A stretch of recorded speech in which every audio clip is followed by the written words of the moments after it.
saying he's got $7 billion, he's got $10.5 billion, he's got $20 billion, he's worth $50 billion. And by the way, well, that's harder to check. Well, not going to be hard for the NFL, but is certainly something that I can't get access to his bank accounts and verify. I can call people over in PG County when he says that he's working on investing $1 billion and is a part of the Blue Line Initiative and see if they've ever heard of the guy.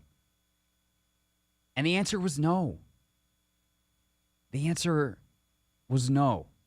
Because at its best, what Brian Davis is trying to do, at his best, the best version of this, is he is trying to get more attention on a community that has been underserved for decades, if not centuries, right? Black folks, specifically in PG County, because there's some very wealthy areas that also happen to be skew a lot whiter, in PG County have been screwed out of all kinds of stuff over the years. Including, by the way, by the team and Dan Snyder, who said they were going to invest a lot in the areas immediately surrounding the stadium in Landover and never have. And so if Brian Davis is trying to serve those people and he's trying to get more attention, even if he knows his bid is DOA, like it's an odd ends to justify, or an odd means to justify an end. But I could at least be like, all right, I see you. I see what you're trying to do here. But Brian Davis claims to be, on the verge of investing $1 billion in PG County and this Blue Line Initiative that is a public-private partnership. And on February 28th, there actually was a major investment by 5 black men, black investors, none of whom are named Brian Davis. The folks who I talked to over there said that they'd never really heard of the guy until this morning. That the county executive that he mentioned on air, the only reason that she's familiar with him is they went to Duke together. But they haven't talked in any official capacity, haven't really talked in years. I think that someone said, they may have talked most recently like a Duke alumni event before she was the county executive.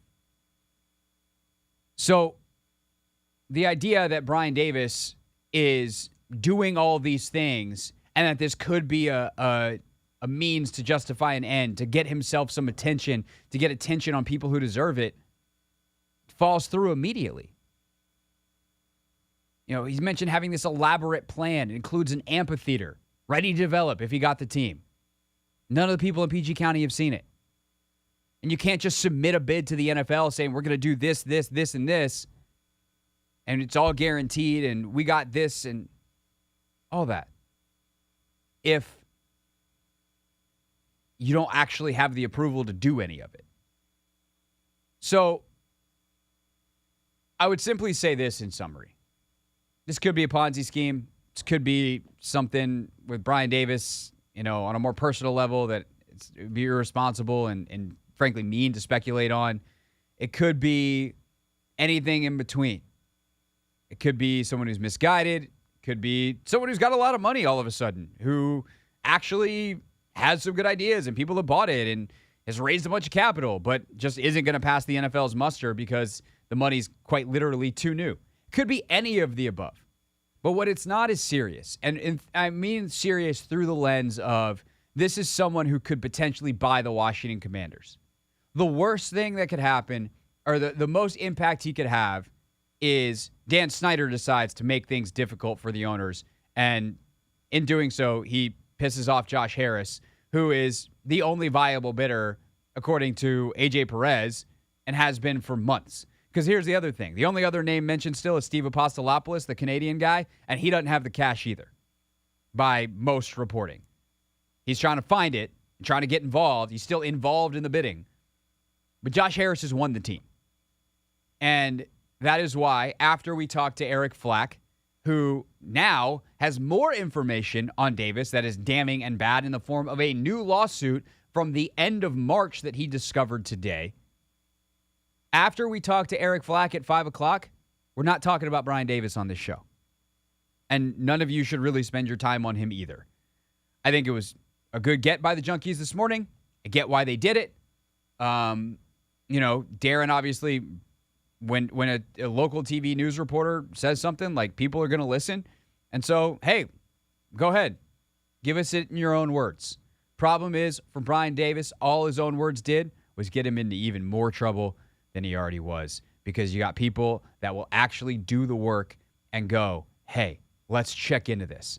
And as it checked out, none of it actually checked out. It's the Hoffman Show. We're on the Team 980. We're always live as well on the free Odyssey app. That's it for the Brian Davis talk for this hour. We'll hit it again with Eric Flack because he's got actual information. And that's that for the show today. As for what else we got going on this fine radio program, if, I do say so myself, I am the host. I'm a little biased. Still to come on the Hoffman Show. Draymond Green, I said yesterday, not going to get suspended. He didn't do anything wrong. He got suspended. We're going to talk about it next. Then coming up at 4:30, NFL Draft. We mock the mock. There's plenty of new mock drafts out there, including the 6-scenario mock draft that Ben Standig put out. He teased it on the show on Tuesday. We'll get into it. Flack joins us at 5. There's other ownership news in town. Chelsea Janes has that at 5:15. We dive into the comments section, never read the comments, at 5:30. And for more reaction on the actual sale, what does Matthew Berry, yes, the fantasy football guy and huge Washington football fan, that Matthew Berry joins us at 6 o'clock to give his reaction on the news of the sale. That's all still to come. The Hoffman Show, Team 980 on a Wednesday on the Odyssey app, YouTube, and everywhere you are listening right now. The Hoffman Show on the Team 980 and the Odyssey app.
Yes.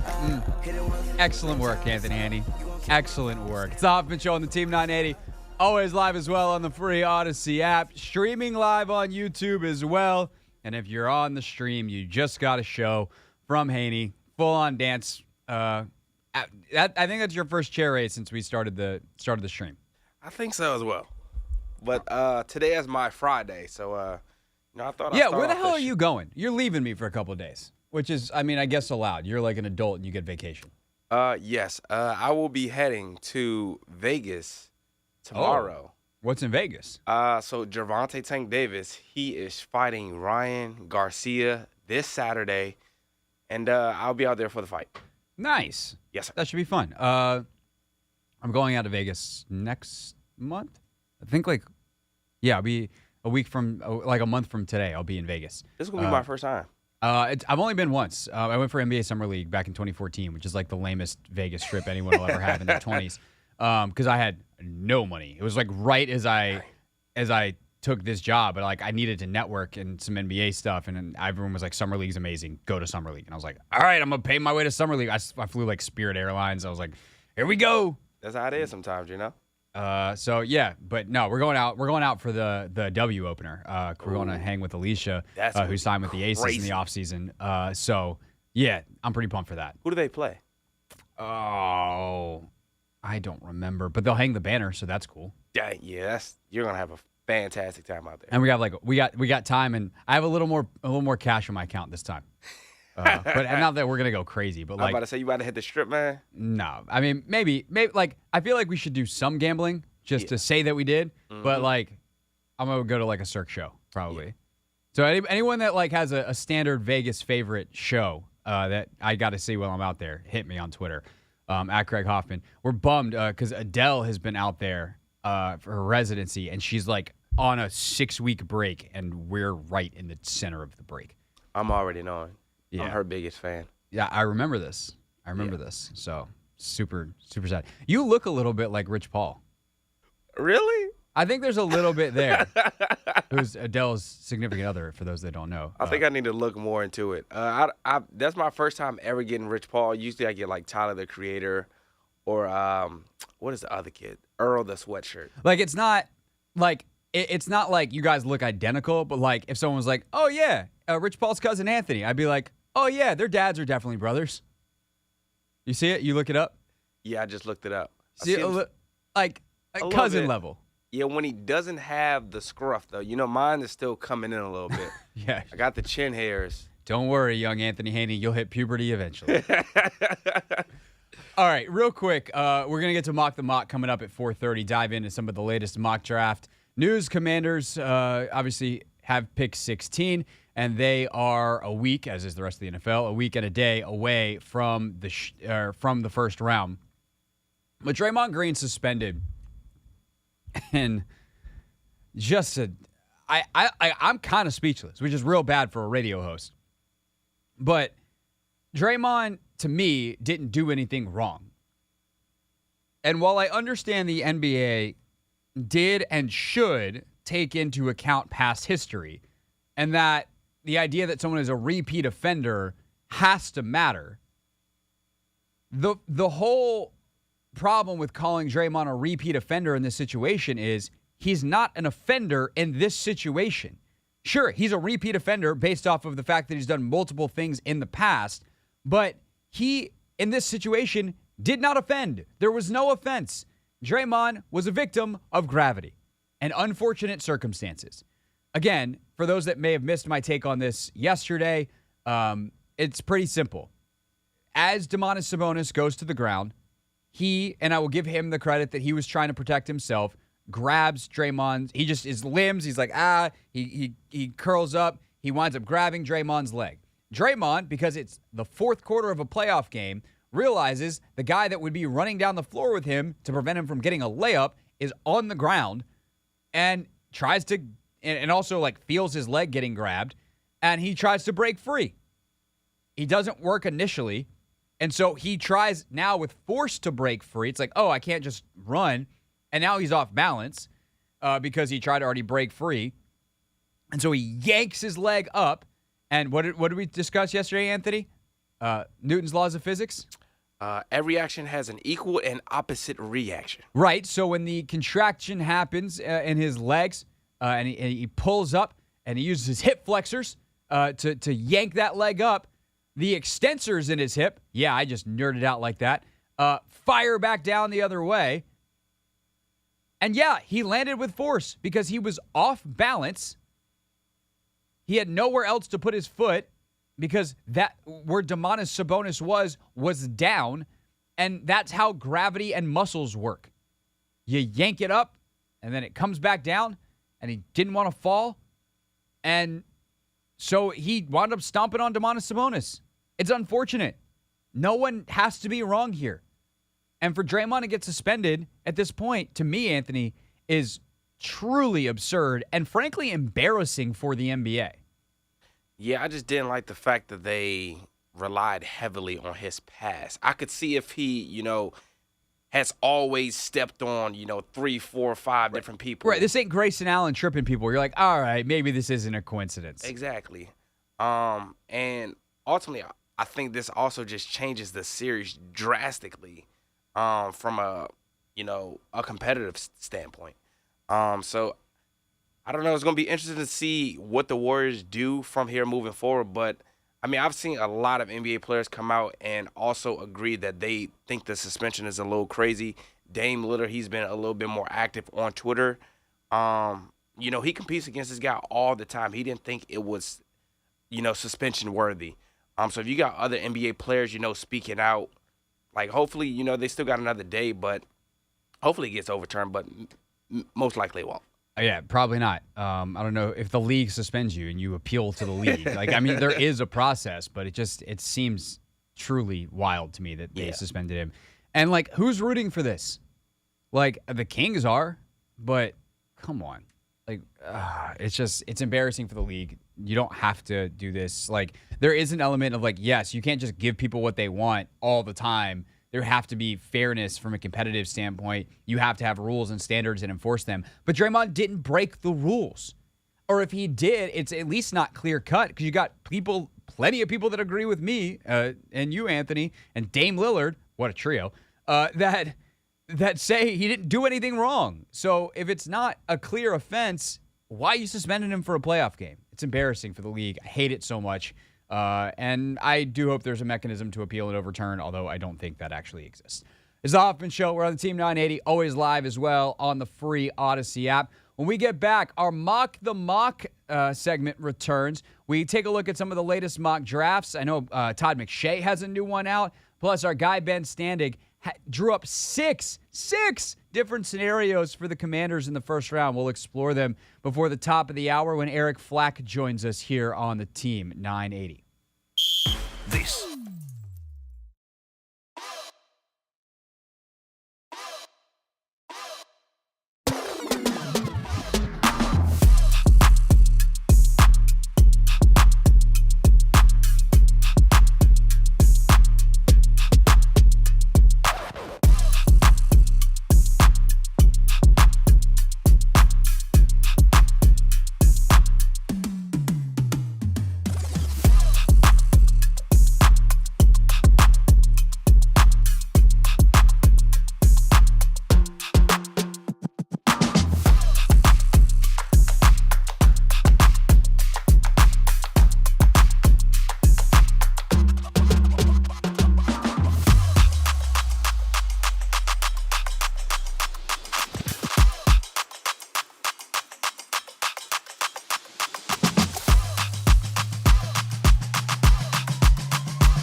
It's the Hoffman Show on the Team 980, always live as well on the free Odyssey app. All right, so we got two very different mock drafts that we can look at today. Of course, the draft is just over a week today. We'll have live coverage here on the Team 980. You will be in the capable hands of Scott Jackson both Thursday and Friday night. He'll have Denton Day with him on Thursday, Linnell with him on Friday. You'll also have live coverage all day on Saturday for rounds 4 through 7 with Pete Medhurst. So we've got you covered next week here on the station, and obviously we'll continue to talk plenty of draft here on the show. Also feels like a good time to remind everybody that we had a really cool episode of Take Command today where we had Brian Baldinger and Jason Lockenfora on the show. So big crossover pod with their pod in the huddle, and that is going to be available first thing tomorrow morning in your audio feeds. And I think our guy Nick has it up, at least in part, on YouTube right now, youtube.com/@1067thefan. But right now, we mock the mocks. That's our way of taking a look at some of the mock drafts that are happening in the mock draft world, have a little fun with them. Sometimes there's not a whole lot to mock. Sometimes there is. And we got two very different ones to look at today. And depending on how long this first one takes, we might actually save Standig's for tomorrow. Standig did like a choose-your-own-adventure 7-round mock. Depending on how the first round went, then he kind of did the rest of the mock. So there's a lot to chew on there. There's also a lot to chew on in this one. Todd McShay, Mel Kiper, together, 3-round mock. Let's get into it. Anthony, that feel like a junkie just getting a hit right there? 3-round mock, Kiper, McShay, put it in? Yeah, that's the vibe I got from it. Okay. No surprise at the top, Bryce Young, quarterback, Alabama. That seems to be like now a reportable thing. Everyone's kind of waiting for the Panthers to confirm it. But everyone seems to have gone from it's going to be Stroud to it's going to be Young. And that's caused some consternation at 2. We'll get there in a second. But it seems like the guy who I think should go 1 is going to wind up going 1. I'm a little confused, though. I feel like after the combine, everybody was head and set on, the Panthers trading up for C.J. Stroud. And for some reason, there's been this weird twist and turn of, I guess reports about Stroud. And I don't know. I mean, you put out different things at different times. You can play reporters pretty easily if you know how to do it. We really like, we got concerns about Young. We're going to do our due diligence, but like Stroud seems to check all the boxes. Oh, the Carolina Panthers are high on CJ Stroud. Like, it's how it happens. And your job as a reporter is to discern that information and see if you're getting spun or, that also could have been true, right? Like, they could have had concerns about Bryce Young, and then they watched more of Bryce Young. They got to know Bryce Young as a person a little bit more by having him in the building, and they're like, we are idiots if we do not take Bryce Young, and so they're going to take Bryce Young. You think the Texans showed their hands too much? Well, that's another thing too, right? Set on Bryce Young. Well, that's the other thing is perhaps Carolina was like, what happens if we say we're going to take Stroud? Can we get Houston going nuts about Young? And then we'll try to trade and flip, and maybe we can get the guy we actually want it to and make Houston trade up. Like, well, hey, we kind of like both of them. We can't make any promises, but we would actually we're willing to take whichever one you don't if you give us 2 and, insert whatever picks, whatever the Jimmy Johnson draft chart says. And you try to get the flipsy daisy. Maybe they tried that. Maybe that'll come out in a book in 10 years. I don't know, but like that's possible. They said they were interested, in being able to possibly trade back. So maybe they did. Maybe they do like both. Maybe that's the game that they're going to play. Maybe. Smart. So Kiper has Bryce Young going 1. McShay's pick, Houston Texans. They go C.J. Stroud 2. He does say, I really wouldn't be surprised if Houston jumps the chance to draft a dominant defender like Alabama's Will Anderson, but I'm making the pick here, and there's no way I'm passing up on one of the top 2 quarterbacks in the class with the glaring need. Stroud is extremely accurate and would give the Texans offense a franchise passer to build around. What the hell? There's no consequences if I get a bold prediction wrong. Bold prediction, the Texans aren't going to go quarterback. Makes a lot of sense to me. I think you might be in the minority. I think I might wind up being right on draft day. There's always a big surprise that throws the draft off early, where it's like, oh, well, every mock draft had X, Y, Z, and all of a sudden G showed up, and now X, Y, and Z are thrown into chaos. Yeah. And that's kind of what I think could happen with this pick is if you're the Texans, let's say CJ Stroud is awesome, or is really good this year. Are you going anywhere? Are you winning games? No, you stink. The Texans are not good, and D'Amico knows it, right? He's got to be playing a long game. They just don't have a lot of talent at any real position. Stingley, fine. They drafted him last year. They got some other young guys. The kid who they drafted out of Baylor, the safety in the second round who had, a bunch of interceptions. Petrie. Petrie. They got a couple good young players, but they are so far from being competitive. And so why wouldn't you embrace that? And by the way, if we think that a rookie contract's really valuable, why would you waste a year of the rookie? Unless you think Stroud is awesome. If you think Stroud is that dude, then you take Stroud and you don't think twice about it. But if you have reservations, why would you not wait a year when you have two quarterbacks that would be QB1 in this class, in Drake May and obviously Caleb Williams, and get yourself in that sweepstakes next year? And now you get another quality player at number 2 this year, or a trade out, if you can convince someone like Indianapolis to trade up for Stroud. But you also set the clock back another year on the rookie deal. And so, in 6 years, you're still on the 5th year of Caleb Williams' deal, and you've had all this time to build a team in the meantime. I think it makes a ton of sense for Houston if they don't love Stroud. If they love him, or they love Anthony Richardson, or you love Will Levis, you take the quarterback you love. That's obvious. But if you don't love that guy, take something else, throw the draft into chaos, try to trade back if you can, and ultimately know you're probably going to wind up in the Caleb Williams sweepstakes next year, and that's not a bad thing. I like it. Have you been convinced? I thought it was a crazy, prediction, but it's not that bad actually. There's a brain in here. Do some thinking on occasion. All right, Arizona, Will Anderson. That seems pretty straightforward. Although I don't know, man. Jalen Carter makes a lot of sense there too.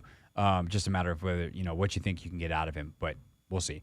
So Will Anderson, defensive end out of Alabama. They need D-line help everywhere, so fine. Colts take Anthony Richardson for McShay.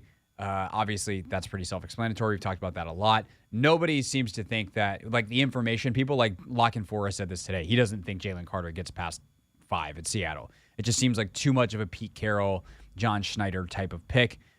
Detroit, Tyree Wilson. I don't love that pick. That seems like a mockable pick. I just don't, maybe it's just me sitting here in Washington going hey, a couple years ago, the Commanders took back-to-back defensive ends. And you know what? Both have worked out to varying levels. You don't really know. And now they're in a contract quagmire. That doesn't seem ideal. Why would you do that to yourself? Seems like a dumb idea. The guy, if Jalen Carter falls to Detroit, I can't not run to the podium fast enough. Can you imagine the peer pressure if you're a guy who's seen as lazy of playing in the same room as Aiden Hutchinson? Or being coached by Dan. Yeah. He's going to make those guys compete, so. Yeah. Jalen Carter in Detroit is probably one of my favorite potential picks in this draft. I don't think it's going to happen, again, for the reasons laid out. But I really don't love, even if he's a good fit, I just don't love back-to-back same position group where you're going to have to pay those guys. All right, Kuiper's got Vegas taking Devin Witherspoon ahead of Christian Gonzalez. Whoa. Atlanta then takes Christian Gonzalez. Again, we got a Will Levis fall here, so that's interesting. Bears get Skoronski. Eagles take Bijan. I'm telling you, man, I think it's possible. I don't think that's his ceiling. I think Atlanta at 8 is his ceiling. And I don't necessarily think it's his floor because I think Dallas is the ultimate floor for him. He's not getting past Dallas, but I think there's a realistic shot he goes there. That Eagles are just oh yeah, we get a Hall of Famer to put with Jalen Hurts? Hell yeah. Why wouldn't you? I feel like You lose Miles Sanders. Yes, you still have Boston Scott and Kenneth Gainwell. Well, and they also signed Rashad Penny. Oh, they have Penny too. I wouldn't care about that. If Ed Holm is right, Eric Edholm was on our show yesterday and was like, he's LaDainian Tomlinson like. Mm-hmm. Like, sign me up. Done. Tennessee at 11, they got taken Will Levis. I feel like that's a good drop for Tennessee. Houston, I still don't like them taking another quarterback. I don't love it, but I love it a lot more at 11 than I do them trading up. Yeah. I think there's a chance that, like, not just there's a chance, I think they know Willis is a bust. I think he just can't. I mean, look, he's got incredible raw talent, but he played at freaking Liberty. If he was incredible, don't you think he probably would have played somewhere other than Liberty? Not that it can't happen, but like odds percentages, not a lot of NFL quarterbacks played at Liberty or at a level that's equivalent to Liberty. And that's where Malik Willis was. Houston Texans, Jackson Smith and Jigba, the most mocked pick I think I've seen anywhere. Jets take Broderick Jones. Patriots take Paris Johnson. Packers take Dalton Kincaid, which leaves with the 16th pick, the Washington Commanders select. We'll tell you next on the Team 980. Here's what's trending.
the Hoffman Show, Team 980, always live on the free Odyssey app and on YouTube. Yes, you can watch the show, youtube.com/@theteam980. All right, so we're getting into this mock draft that ESPN put out, 3-round mock, no trades, at least that I've seen so far, with Kuiper and McShay alternating pick.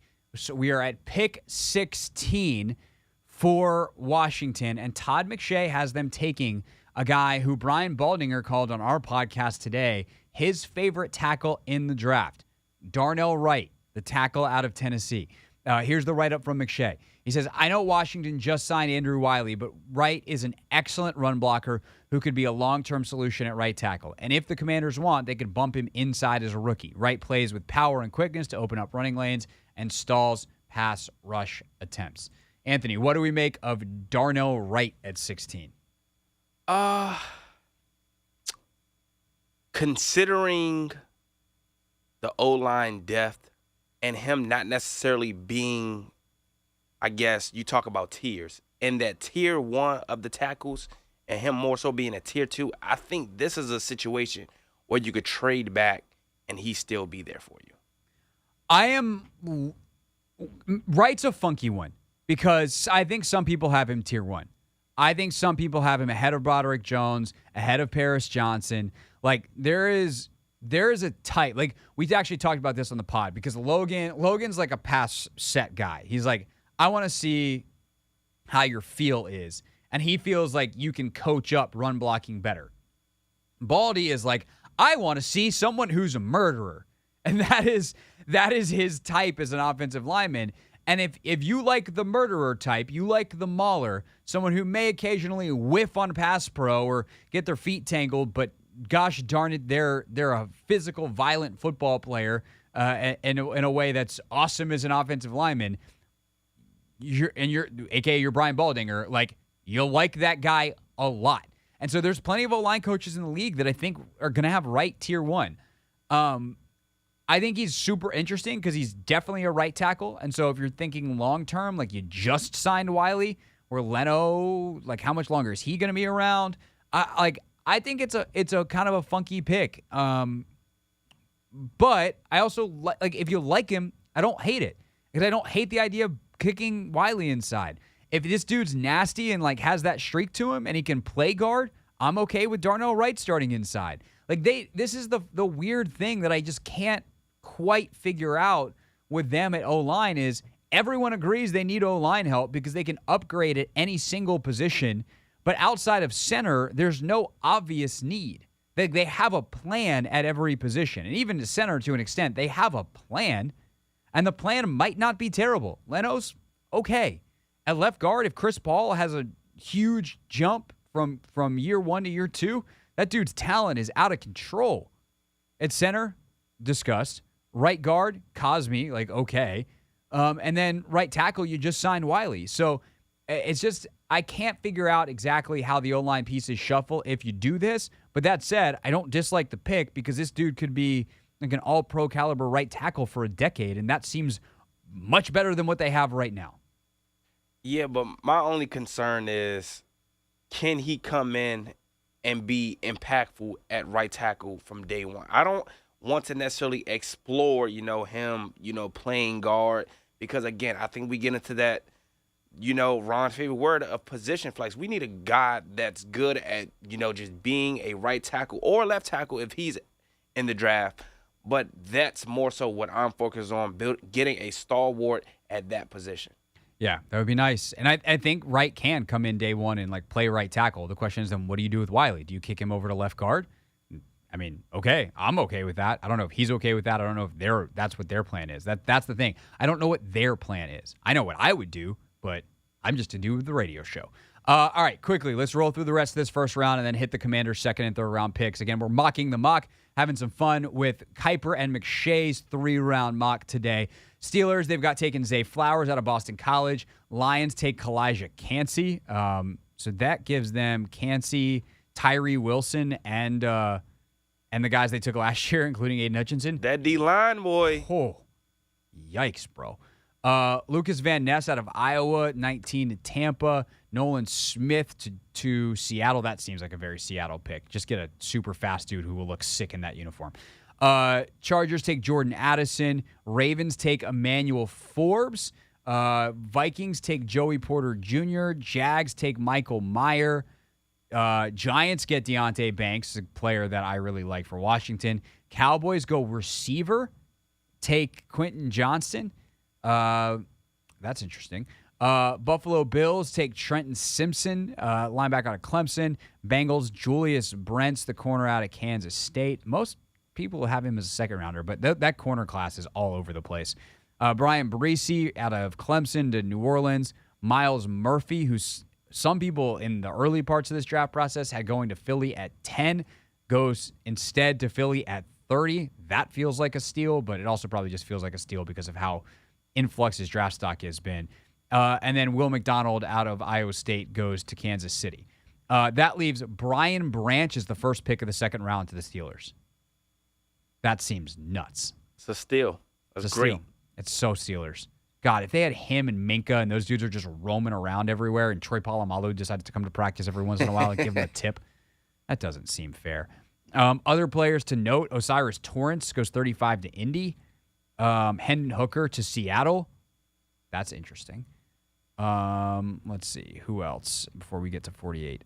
Darnell Washington, the tight end out of Georgia, who's huge and everyone loves, goes to Tennessee at 41. And then he's got Keely Ringo going 47. Kuiper does, to Washington.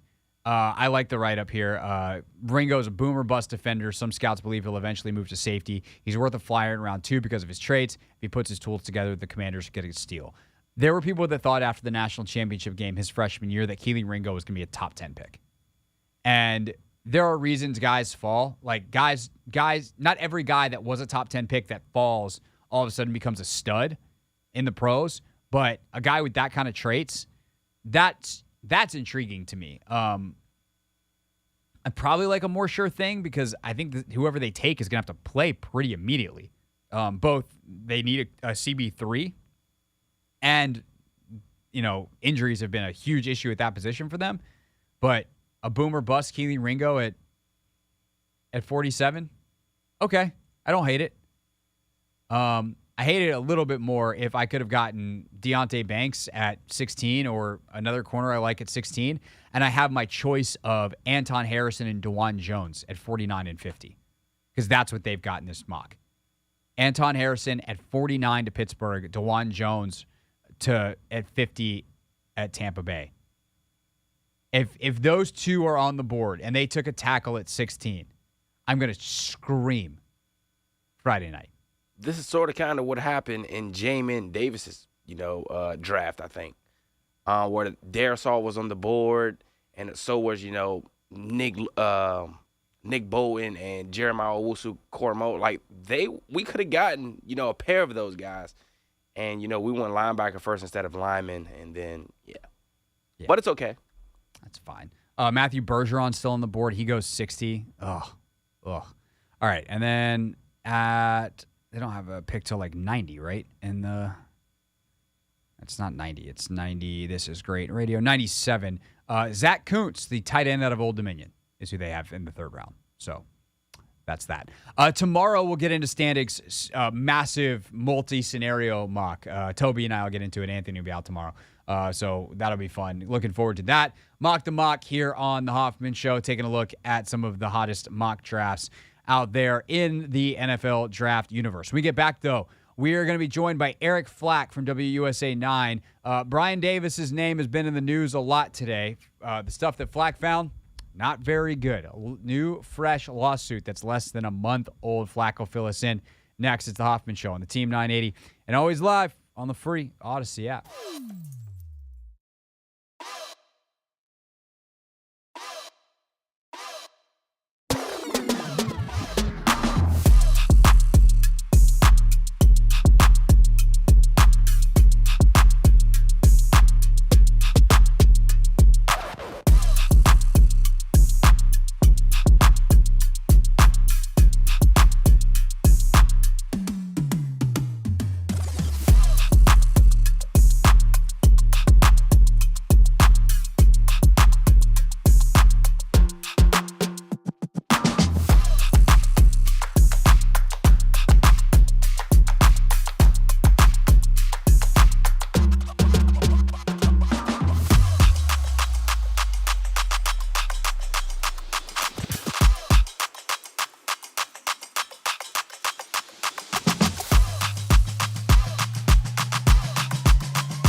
It's the Hoffman Show, Hour 2 on a Wednesday. We'll be joined by Chelsea Janes with ownership news not related to the Commanders coming up in 15 minutes. Right now, though, top story of the day, the talking of Brian Davis, but also some new reporting on Brian Davis. Let's get to Not My Beat. Today's top story from the perspective of someone who's there. You are looking live. This just in. Not My Beat.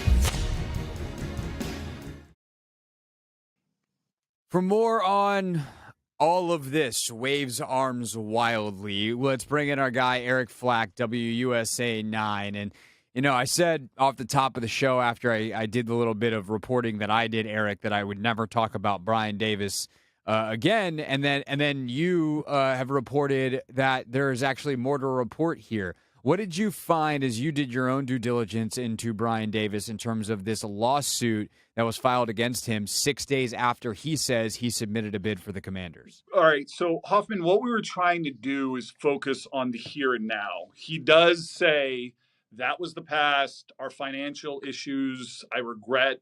I'm a different person. We're a different company.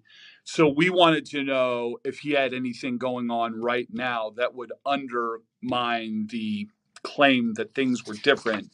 And what we found is that, as you said, just days after he put in this $7 billion bid for the Washington Commanders, a company, and a company under a very similar name to the one Urban Echo Energy, this one Urban Echo Capitol Heights, was sued for a breach of contract for defaulting on two different loans for a total of $320,000.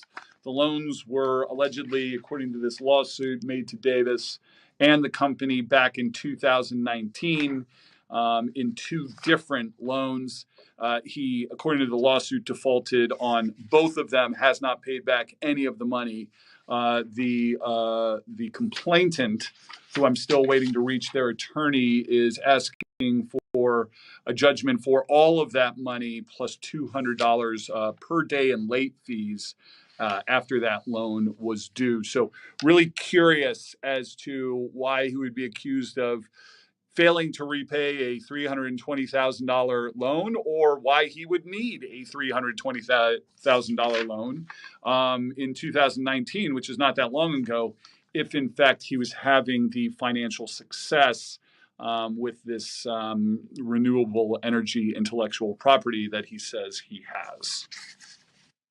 Right. So the pattern with Brian Davis seems to be that he collects capital from people, tries to do things with it, but ultimately doesn't do anything. I mean, he said even this morning, like, oh, well, I learned from the DC United thing. I learned from the Grizzlies thing, and I needed to do things differently, and that's why I've been collecting capital for 7 years.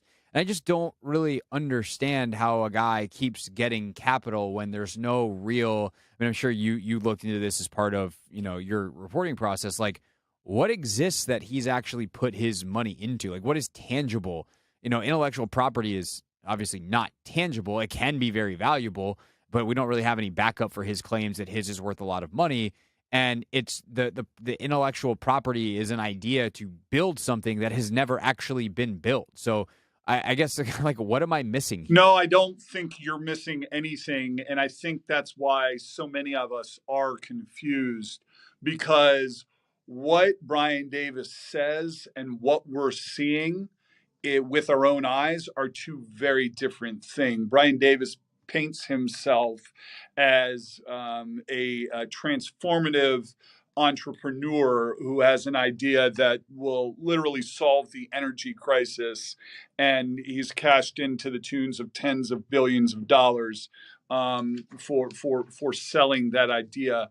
Meanwhile, he has very real debts, both old and now we're learning new, that he has failed to pay. So something does not add up. You would think if one has as much money as Brian Davis claims to have, you would think you could afford some sort of a financial advisor to keep all of your bills straight. So it's just kind of hard to believe that some of this was just oversights or bills he forgot to pay. It seems like in many cases, Brian Davis robs Peter to pay Paul and then robs Pauline to pay Peter. We're going to need some more characters soon. Eric Flack, WUSA 9, is with us here on the Team 980. This, of course, is the Hoffman Show. So the reporting I did was kind of following up on his claim that he's involved in this Blue Line initiative. And I know that you've done so much reporting over the years on public works projects, private public partnerships, all these kinds of things. Is it possible, Eric, that in your experience that if someone was involved with something like the Blue Line Initiative in PG County, that it would be completely under the radar and no one, including the people in charge of the project, would know about it? I can tell you, because I've actually covered the Blue Line corridor out there a good bit as it relates to the stadium discussion, and I've had lengthy conversations with County Executive Angela Alsobrooks out there, as well as members of her staff.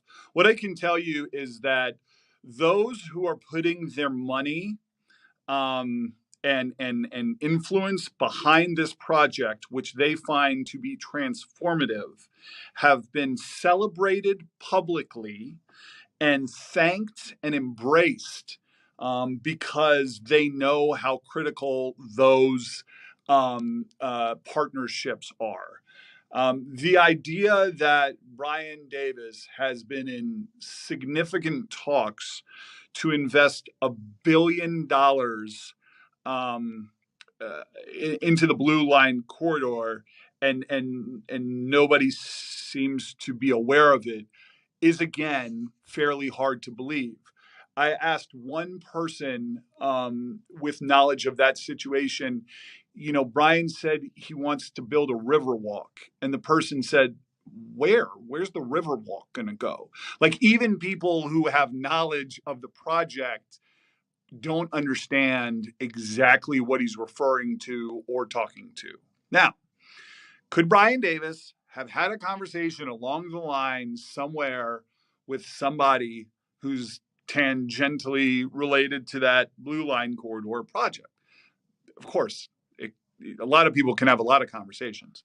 I think what we know is that there has been nothing substantial done by Brian Davis on that front, or investing $1 billion in that project. When that happens, we'll all hear about it.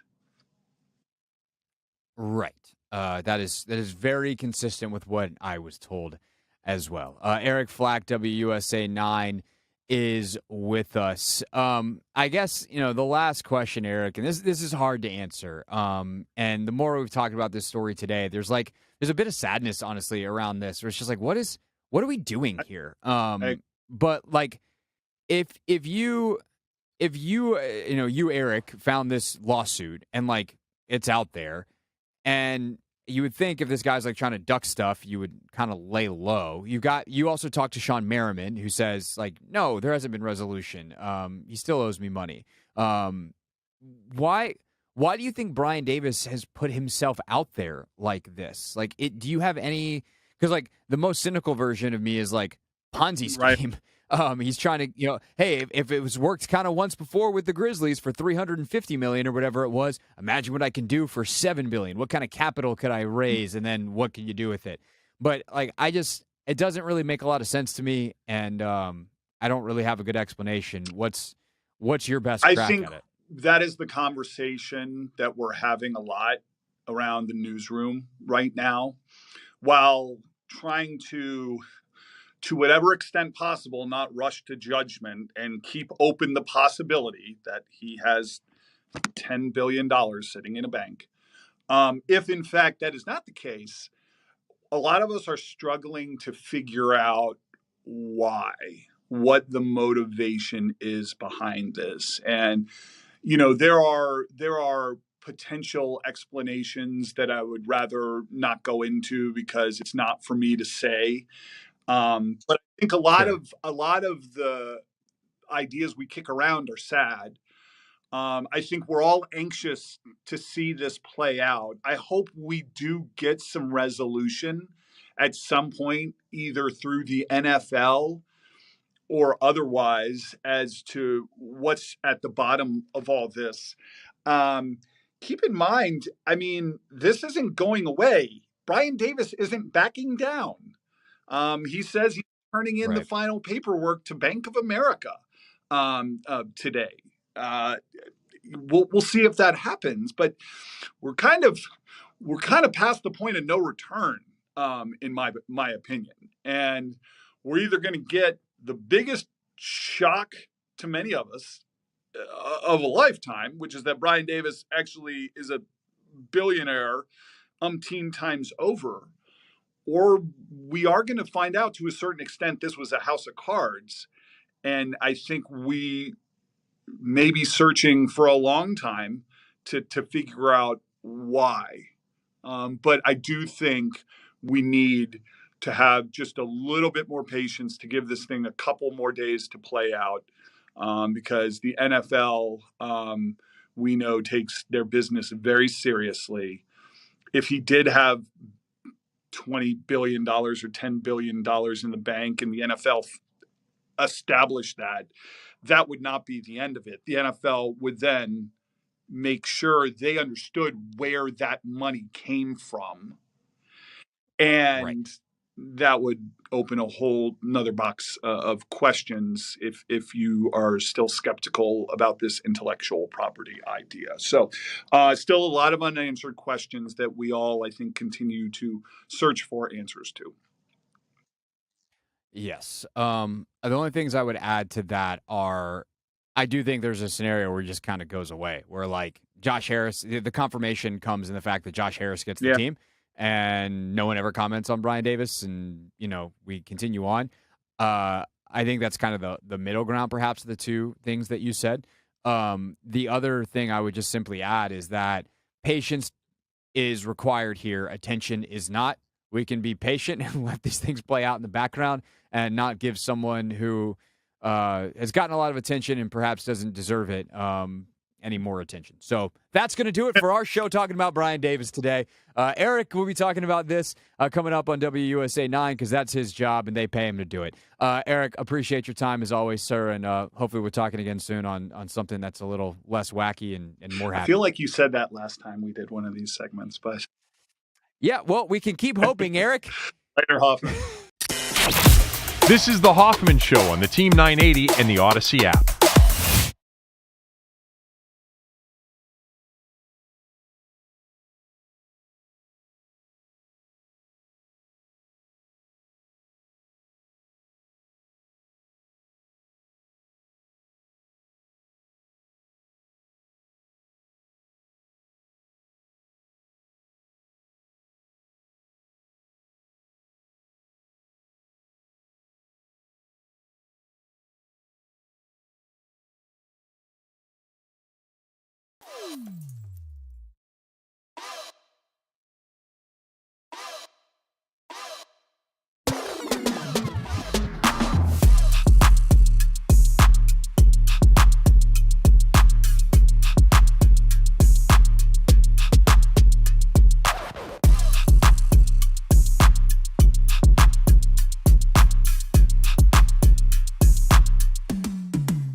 the Hoffman Show on the Team 980, always live as well on the free Odyssey app. And to talk Nats kind of right now, it's our good friend of the show, Chelsea Janes. Unfortunately, Chelsea, the Nats are not in a baseball position where we get to have you very often. But you got on the show by breaking big ownership news, which is all we do these days, you know? Yeah, right. So the story that you wrote up in the Washington Post is that Ted Leonsis apparently bid $2 billion for the Nationals, and in some form or another, obviously that bid was not accepted. Ted Leonsis does not own the Nationals. What more can you tell us that you found in your reporting, and why did this ultimately come out now? You know, it's a good question as to why it came out now, and that was one, that I think is fair, especially because, they haven't sold the team, and that seems like a pretty credible offer, based on the prices of teams as they've been going. We saw the Royals go for $1.2 million, Mets 2.4, so $2 billion or more seems kind of reasonable. But I think basically what I was able to find out, and some of the details are still very, mysterious to me as well, is that, this offer was made. Seemingly, Ted Leonsis also kind of tried to purchase Masson in the hopes of sort of figuring all that out. Was told it was not for sale by the Orioles. And here we are. It's, there's no deal for the Nats yet. But it certainly seems like Leonsis is willing and able to make like a real offer and is really interested in doing so. And my understanding is that that is still his position, that he is still interested and that offer wasn't the end of the line by any means. I love so much that Ted Leonsis tried to buy Masson. He's like, oh, Masson's the issue? Cool. I'll just buy it. Hey, is that for sale? And kind of what we've heard when we've had like baseball people on. We've had like John Aueran from Sports Business Journal on who covers it from that angle. And everyone seems to say the Masson deal is kind of holding it up. And it's not necessarily even the rights. It's figuring out the value is impossible because a court is going to decide at some point, hopefully soon, how much those rights are actually worth. Do you think that could be the holdup? And once there's a firmer number, that can make a valuation where the learners are more willing to act? Definitely. And I don't know for sure that the reason that offer wasn't accepted was that they were waiting, but I think it makes a lot of sense, not only for the learners, but like for Major League Baseball to sort of wait until they can see if they can get some Masson resolution. And my understanding is that there should be some kind of ruling in the latest appeal, tomorrow or Friday. I don't know if that'll still happen, but if that comes, the hope is that it dictates how much should have been paid for 2012 to 2016. That ruling may be, no, we're going to go to a different arbitrator and figure it out, and then we'll wait a few more months. But I think the hope is that if you set a price for what it used to be, you'll have a better sense of what it will be in the future, and you can sort of base valuations off that. And I think if you're the learners, you want this team to sell for obviously the highest possible price. So if you think that decision is going to help an owner or help a buyer say, you know what, I'll tack on a few, $100 million, it's probably worth waiting. And I suspect that, Major League Baseball, which wants its owners to get the most for its teams and sell for the highest value, is probably encouraging of that stance. So, I think there is some Masson waiting happening, and whether or not it actually results in them getting a higher price, I guess we'll see. I think there's a real possibility there's no decision that comes that is helpful imminently, but, I think that's part of it. And just to rehash real quick, you said that there might be some news on that in the next couple of days. Yeah, my understanding is that currently there's an appeal going on where the Orioles, MLB's had a committee. They said, okay, you guys owe the Nats, I think it was something like $100 million in rights fees from 2012 to 2016. The Orioles have appealed that again and again and said, Major League Baseball cannot be involved in this ruling. They are not independent. We want an independent person to decide this. And my understanding is that the appellate court in New York is going to sort of rule on that in one way or the other, fairly soon here. Certainly this month, but I think there are some signs that it's coming sooner. So, I think there's hope that they just kind of make a decision once and for all, but we've all hoped that for years and it hasn't happened. So even a ruling might not offer us much clarity.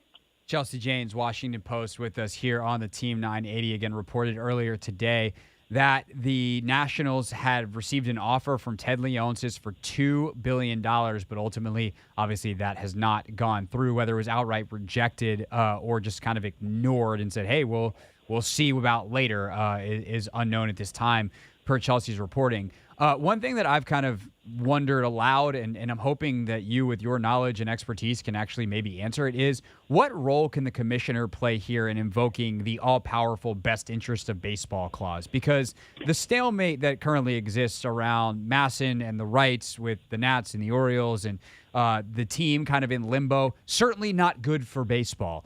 So what kind of leeway, if any, does Commissioner Manfred have to step in and whether it's release the rights or demand the Orioles do something? Like, can he do anything?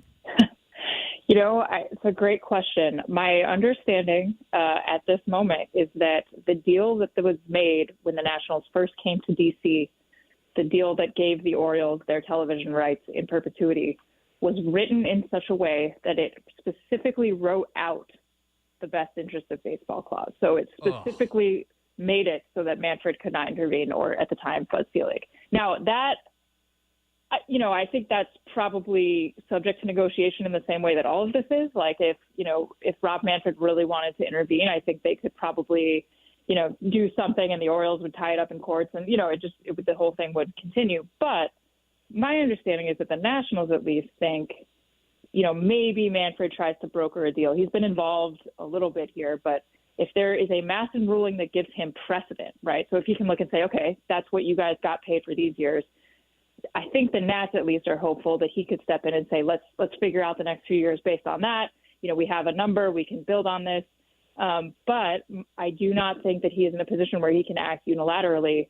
At least that is my current understanding of the current situation. It seems like all of these things are sort of fungible when it comes to the Orioles and the Nats. Yeah, so someone needed to get the Spirits of St. Louis 30 for 30 doc to someone whoever had signed that agreement on the Nats side. The words in perpetuity. Very, very bad to be on the other side of an illegal agreement. Yes. 100%. Last but not least, for Chelsea Janes, of course, Major League Baseball reporter for the Washington Post, is this. What are the Orioles getting out of this? Like, at this point, I understand the deterrent they wanted to not split their fan base, but, like, the Nats are here. They've been here for a long time. They've won a World Series. What are the Orioles gaining at this point besides being a gigantic pain in the butt? I don't mean that. I'm not trying to discourage or disparage the Orioles franchise or any specific person, but, like, as an entity, it seems like they are just being a giant pain in the butt. Yes, that is a very specific journalistic term. Yeah. I don't think that was written into the agreement, but I think honestly, it's money. It's billionaires, the Angelos family, and frankly, I don't think they're all that different from the Lerner family in this way. Like, you don't get to the point where you can own one of these baseball teams by being flippant about hundreds of millions of dollars. Every little bit matters, and I think that the Orioles, whether for actual sort of financial reasons for the Angelos family or frankly out of sort of pettiness, they want to give the Nationals the absolute least amount of money they can possibly give them. And, I think there's a lot of frustration that the Nats came here in the first place. You can argue everyone should be over that, but yeah, I think it's that simple. And, I think the Angelos family has a lot of craziness going on inwardly too, that sort of makes it all a little bit harder to read. But yeah. I think at the end of the day, it's about the money, and it's about making sure the Nats don't get money. Yeah, I guess I lied. I have one more thing real quick, too, because you just mentioned the Angelos, like, internal strife, and there's rumors that that team could also potentially at some point relatively soon be on the market, depending on how that goes. And, like, obviously in D.C., we're all locked into, will the NFL approve this or that about the Commanders sale? Could MLB, like, put a contingency, something in a sale agreement where it's like, hey, we will allow this sale if you free the Nats' rights from Masson for X amount? Like, the Nats will also pay you for the Orioles, so to speak. Like, do you think that could be on the table? I certainly think if they can, they will. I don't know that they can, but I also think that, I guess, unfortunately, from the perspective of Nats fans, John Angelos, Peter's son, has sort of made a lot of headway in the last few months toward, his commitment to Baltimore. He said, we're staying, we're going to be here, we're not moving. And certainly he can renege on that. But, I heard a lot of rumblings the last few years that team's about to be up for sale. And he has sort of said publicly, no, we're not doing that. We're keeping it.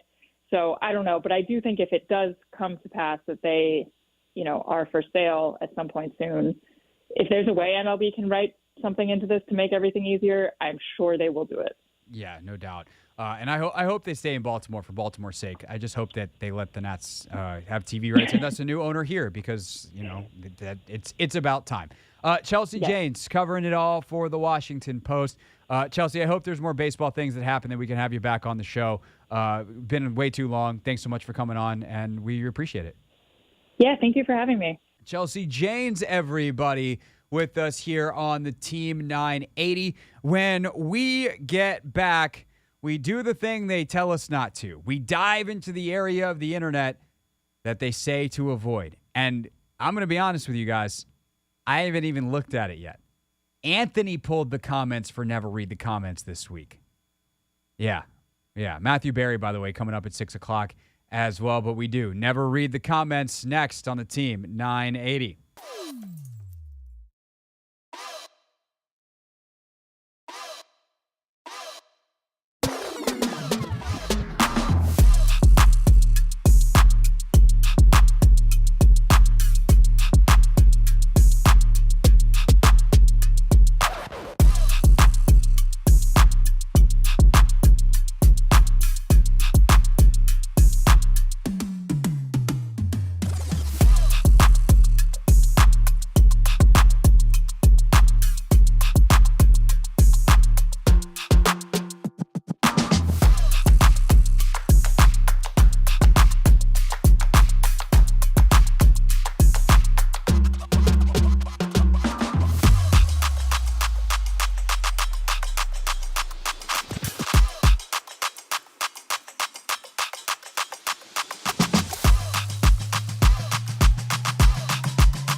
It's the Hoffman Show on the Team 980, always live as well on the free Odyssey app. And typically on Wednesdays we do this. Last week it got saved till Friday, but we're back on schedule this week.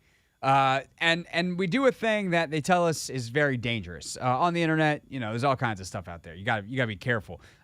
You gotta, and not just like, hey, don't click on a virus or anything you might be embarrassed to click on, but like, gotta protect your mentals. Can't be reading every reply, reading every comment. And yet, every Wednesday, we dive into our own YouTube videos, which you can subscribe to. YouTube.com/@CraigHoffman. YouTube.com/@TheTeam980. And you can you can leave us a comment. And then we do this crazy thing. And it would be working better for the video content if Anthony's camera was working. What's going on over there, bro? I see me and I see you. I got. You can see it because we got the monitor. Oh, there. Now he's back. He's frozen. But maybe it's the connection in the. I'm not sure. I see me and you like very clearly. Interesting. Okay. Maybe well, I should leave and then come back. Yeah, maybe we'll do that. But first, Anthony, what is it that we do? Oh, I think it is we read those comments, baby. Let's get it. Really went for it. All right, you're blurry, but you're moving again. All right, here's what we did this week, though. It's a little bit different. I was busy doing stuff before the show. Normally, I pull the comments, and we're going to reply to them. And I just said, Ant, I got a lot going on, bro. I think you've got all your prep ready to go. You were on top of things today. Can you pull some comments?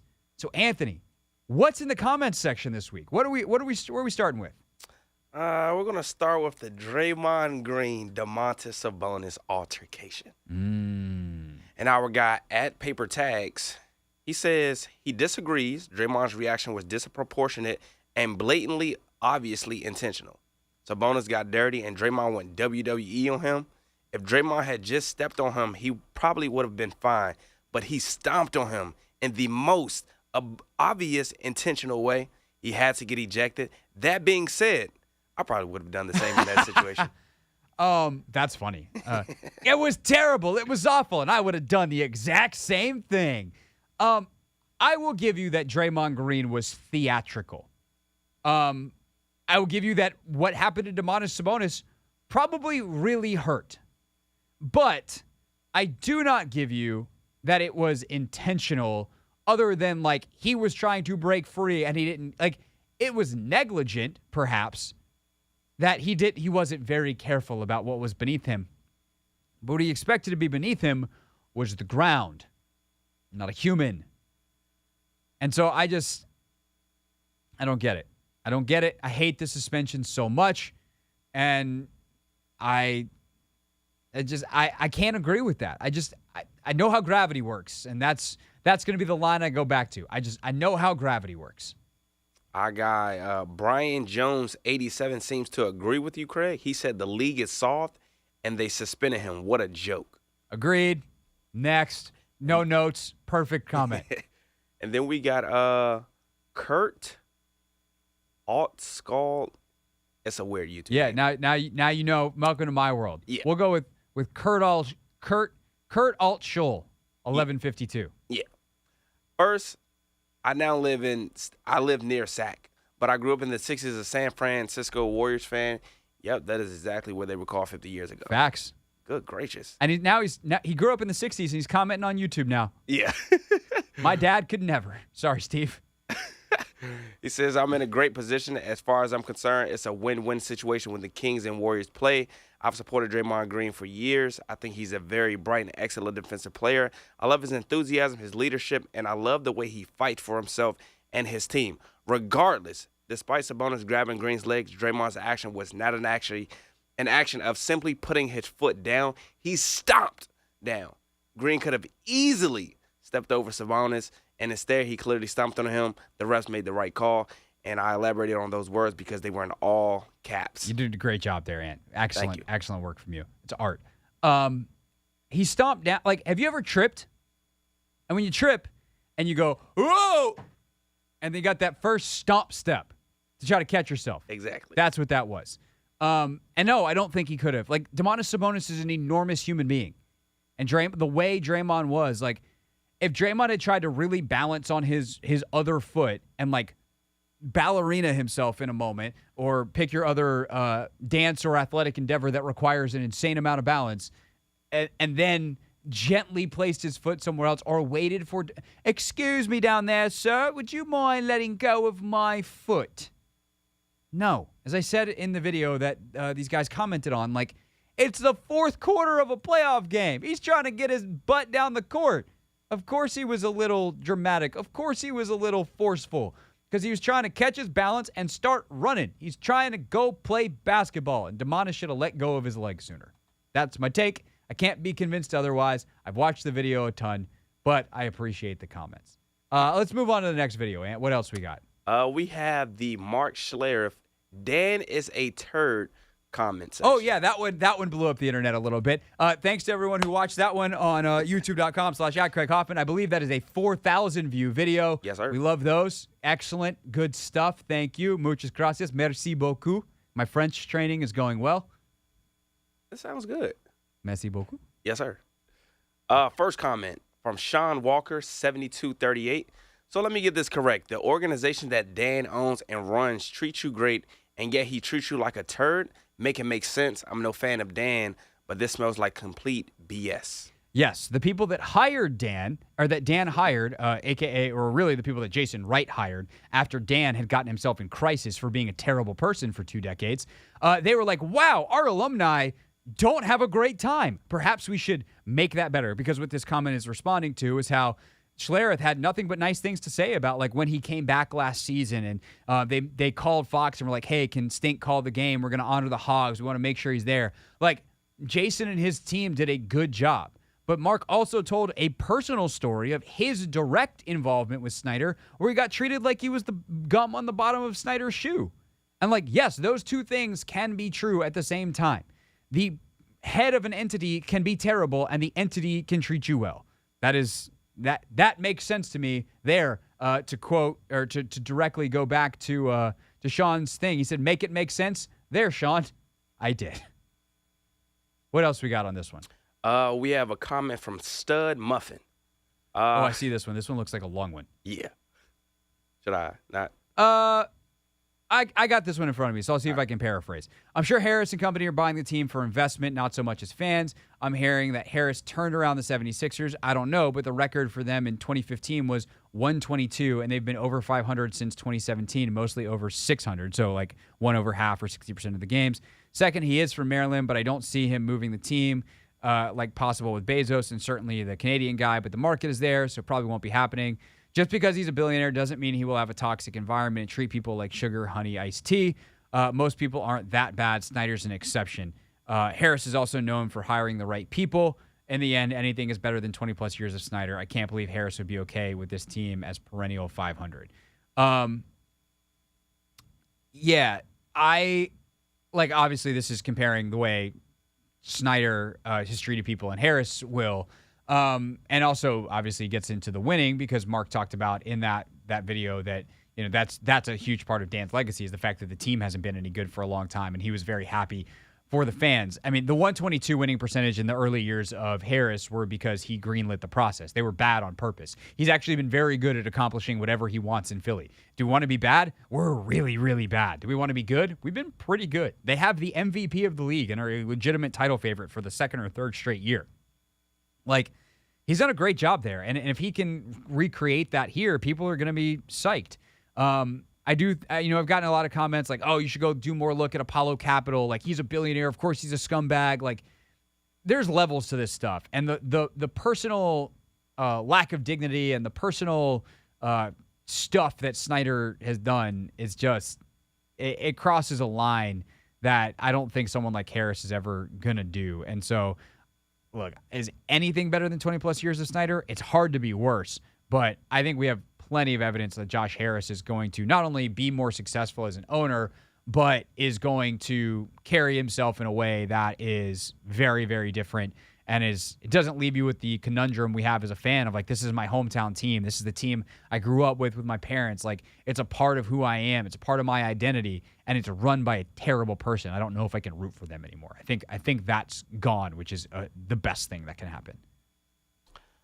Next comment. I'm not even going to try this guy's @name. It looks like a bunch of letters. Yeah, it's a lot of consonants. But he says, we need a cut of Craig's reaction to the turd comment. I smiled. Anthony, that interview was on a Friday where I typically do the show from home, so we were on a video chat. Do you remember what I did? I don't. Actually, I don't. I did. I would recreate it right now for anybody that's watching this either on demand later or is on the stream right now. I put my arms over my head. I leaned back in my chair. That way my snicker and laughs could not be captured on the mic, and I smiled and chuckled. Not because I was like, he called him a turd. That's, yay, I agree. Because I'm a journalist. I don't have opinions. Just kidding. I did that because I knew that moment was going viral, and that's good for the show. I'll take a viral moment that comes by authentically. We're not out to create them because that's not really how that works. But when they happen, and you know, like, oh, that's going to light up the internet, that's kind of fun. And so that's exactly what happened. So I was like, attention for our show! Have you been able to put the turd comment on your board yet? No, I haven't. The closest thing we have is... He almost pooed on himself. I think he's about to play that one. Yeah. I mean, what other options did I have? Yep. Going down to the next video. Yeah, never read the comments, what we're doing right now. We go through some of the things that we posted up on YouTube over the last week. You can subscribe, youtube.com/@CraigHoffman or youtube.com/@theteam980, and then leave a comment, and then we'll respond to it live here on the radio. The next video was Michael Phillips talks sale and what's next for the Commanders. And we have Obi-Tron Shinobi 8163. He says the Commanders name is fine. Winning in time will cement the new name in the hearts of the fans. Packers is the worst team name ever. Nobody blinks an eye at the name because they're a winning organization. When you think of the Packers, you think of Lombardi, Starr, Farr, White, Rodgers, etc. You really think, WT, blank, blank, blank, is a Packers. Commanders have to become a winning team, and nobody better even think about responding to this comment with "we're winning off the field." And I don't want to hear anything about a damn good culture either. Oh, man, he ruined all the Bruce Allen jokes. Yep, pretty much. Obi-Tron, let me have some fun. I had to survive the Bruce Allen era as a reporter. You could at least let me mock it at the end. No, I mean, the Packers comes from the fact that I believe it was like founded by a group of meat packers, like back in the day. There's all kinds of names like that for these NFL franchises that have been around for 100 years. And so, yeah, no one thinks about that, or it's like the 49ers, like, oh, cool, it's a nod to history and the gold rush in the Bay Area of 1849. Like, and I was talking about this, I mentioned this tonight. I'm on Sports Talk with Olivia Garvey, and we were talking about this, so preview of that. But I was like, most teams just pick an animal. Like, how really great is the Chicago Bears? It's a bear. You know who else is a bear? 1,000 high schools in America and 100 colleges. And the rest of them are tigers. Like, it's really not that. Oh, Cincinnati, they mixed it up. They're a different kind of tiger. They're a Bengal. Like, what makes a good name anyway? What makes a good name is sustained success over a long period of time, history, and comfort. So, like, but yes, Packers, is it really a great name? It's unique. I'll give them that. And it had, like, an actual origin story. But at the end of the day, like, is it that special? No, it's special because exactly what this guy says, because of the history. So I will say this about Commanders, though. It is uniquely bad.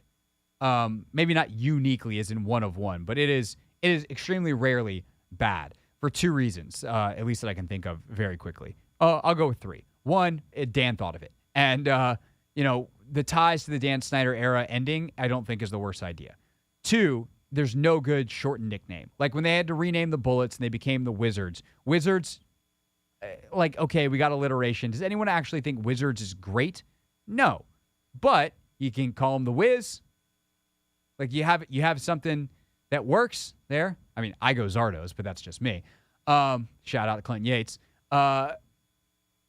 And then the third thing is it's also like a very, very long word that is hard to fit on like merchandise and apparel. Like they have these really cool hats, for instance, that say like Bears or Packers, and about Packers is starting to look a little scrunch, and Commanders is way longer than Packers. So I will say Commanders feels uniquely bad, but that doesn't necessarily mean that you have to change it. And I think that if you were to be good over the next couple of years, as the Josh Harris era begins, people will learn to love the name just fine because they'll have good memories associated with it as opposed to the general craptasticness of the last couple of years. I don't know how often you respond to trolls, but I did make it a point of emphasis to include one troller in these comment sections. Okay. So our guy Rogelio Tamayo 171. Here's the first thing the new owner should do. 1, change the name to the previous name. Get a place kicker. Commanders. Get a place kicker in the draft, and then 3, fire Rivera and staff. I think my response online to this guy, Anthony, was because this was like on Monday, and it was early, and he was responding to something from the weekend, right? Because we have Phillips on the show on Friday. Yep. And so he had responded. I don't know if I posted it until like Sunday, and he responded Monday morning. And I think I told him congratulations on locking up dumbest comment of the week by before noon on Monday. Before noon on Monday. Getting your work in early. Clearly, that's what he was up to. All right, we got any more good comments? Yes, one more. Okay. And this one's about Josh Harris bringing a personal touch to the Commanders. I think this is what you did with Logan. Yeah, this is from Take Command. Logan talked about how he had never, or his wife, despite the fact that he played here for 6 years, his wife had never been in the building until he was back working in his media capacity, and Ron Rivera held a trick-or-treating event and invited not just players and their families, but staff and their families as well. And even though Logan's just part-time doing media, he got the invite, and his wife was and his kids were allowed to come to the building in Ashburn for the first time. Dang, that is actually insane. Yeah, it's a crazy story. But our guy, Rio Robinson, 91, he says, number 1 priority should be instilling a true organizational structure. 2, Harris' first hire should be a VP of football ops, followed by a true general manager, and in collaboration, they should all hire a new coaching staff in 2024. And then Mike Borgenzi, assistant GM of the Chiefs, should be one of the first calls that he makes. I mean, if you're going to hire people, going to the Chiefs seems like a good idea. There's a couple of organizations that seem to be rather successful in getting the people who help run them. Honestly, I would be poking around the Bengals organization. Like, that's an organization that has been bad forever and all of a sudden been good. And if you think there's more to that than, hey, they drafted Joe Burrow, I'd poke around their organization as well. But, Harris's first move should be to watch. His first move should be to evaluate what is happening, both results, but mainly process. Does he like what he sees? Does he think the people in charge actually know what they're doing?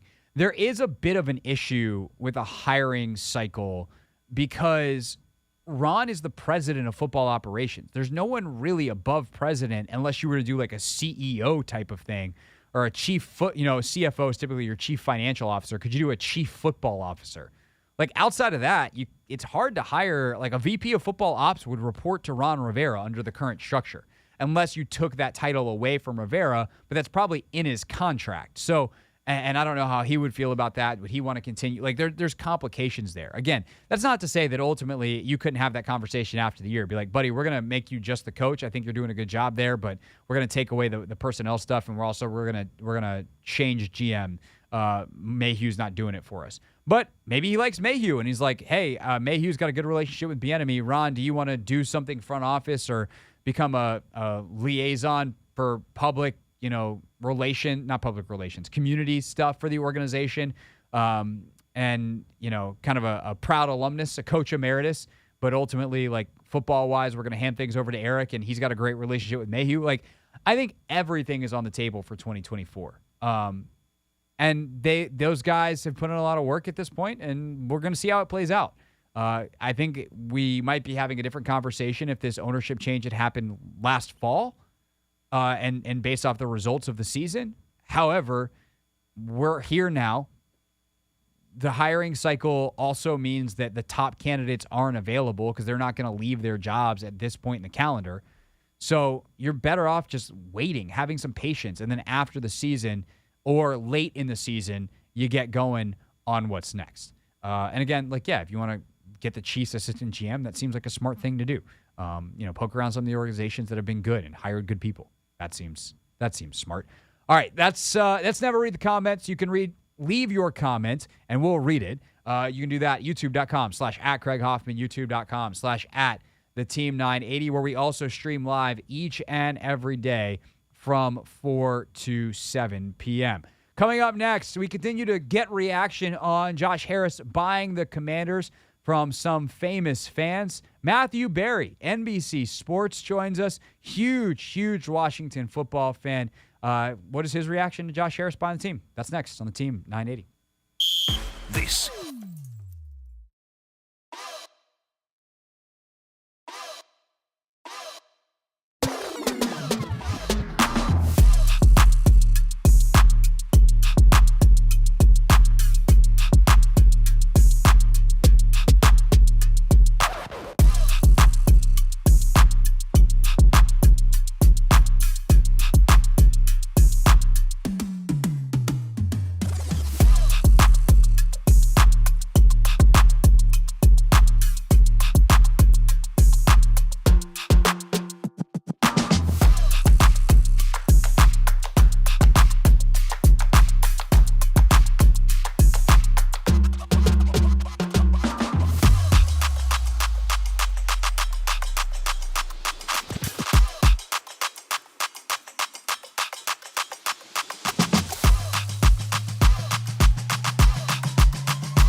It's the Hoffman Show on the Team 980 final hour here on the free Odyssey app and streaming live at youtube.com/@theteam980. Continue to get reaction from around the sports world about the Commander's sale to Josh Harris, which should become official a little over a month from today, and to give his reaction to that news and talk a little ball.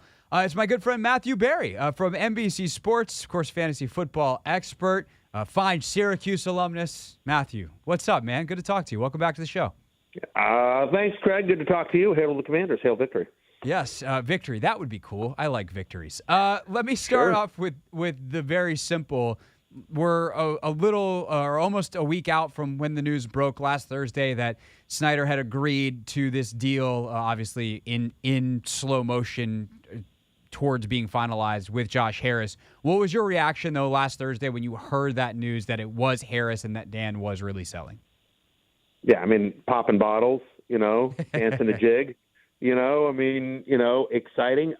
Listen, cautiously optimistic. Until it's official, you can't go too crazy, but, very excited. The team needs new ownership. I don't think that's in doubt, and I don't think anyone would argue with that. Team absolutely needs new ownership, and then you're hoping that it's somebody that is good, right? Nowhere to go but up. But I will say this, that somebody like Josh Harris, who owns professional sports teams, right? I mean, like the Sixers are a very well-run team. The Devils are a well-run team. He has a piece of Crystal Palace as well. This is somebody who, with what he's built in Apollo, has been successful at every stage of his life and everything that he's done. And so somebody who, has ties to the area, he's bringing in other people that also have ties to the area, plus, somebody like Magic Johnson. Look, when you're one of the issues that Washington has had, and there's many of them over the years, but one of them is that it hasn't been an attractive place to play, that we've had to overpay for free agents because who wants to come play for Snyder? Who wants to come play in a dump of a stadium? And so I feel like we've either missed out on free agents or we haven't gotten great deals some of the times because we've had to overpay. And so I got to tell you something, man. Like, if all Magic Johnson does is 4 times a year get on the phone or sit in a room with a free agent we're chasing, that's enough. I've met Magic a few times through my days at ESPN when he was there. He's exactly what you think he is. He's an incredibly charming, larger-than-life personality, right? I mean, he's Magic freaking Johnson. So I could not be more excited about the potential ownership group. Speaking of larger-than-life, incredibly warm and affable personalities, do you have any personal Dan Snyder stories?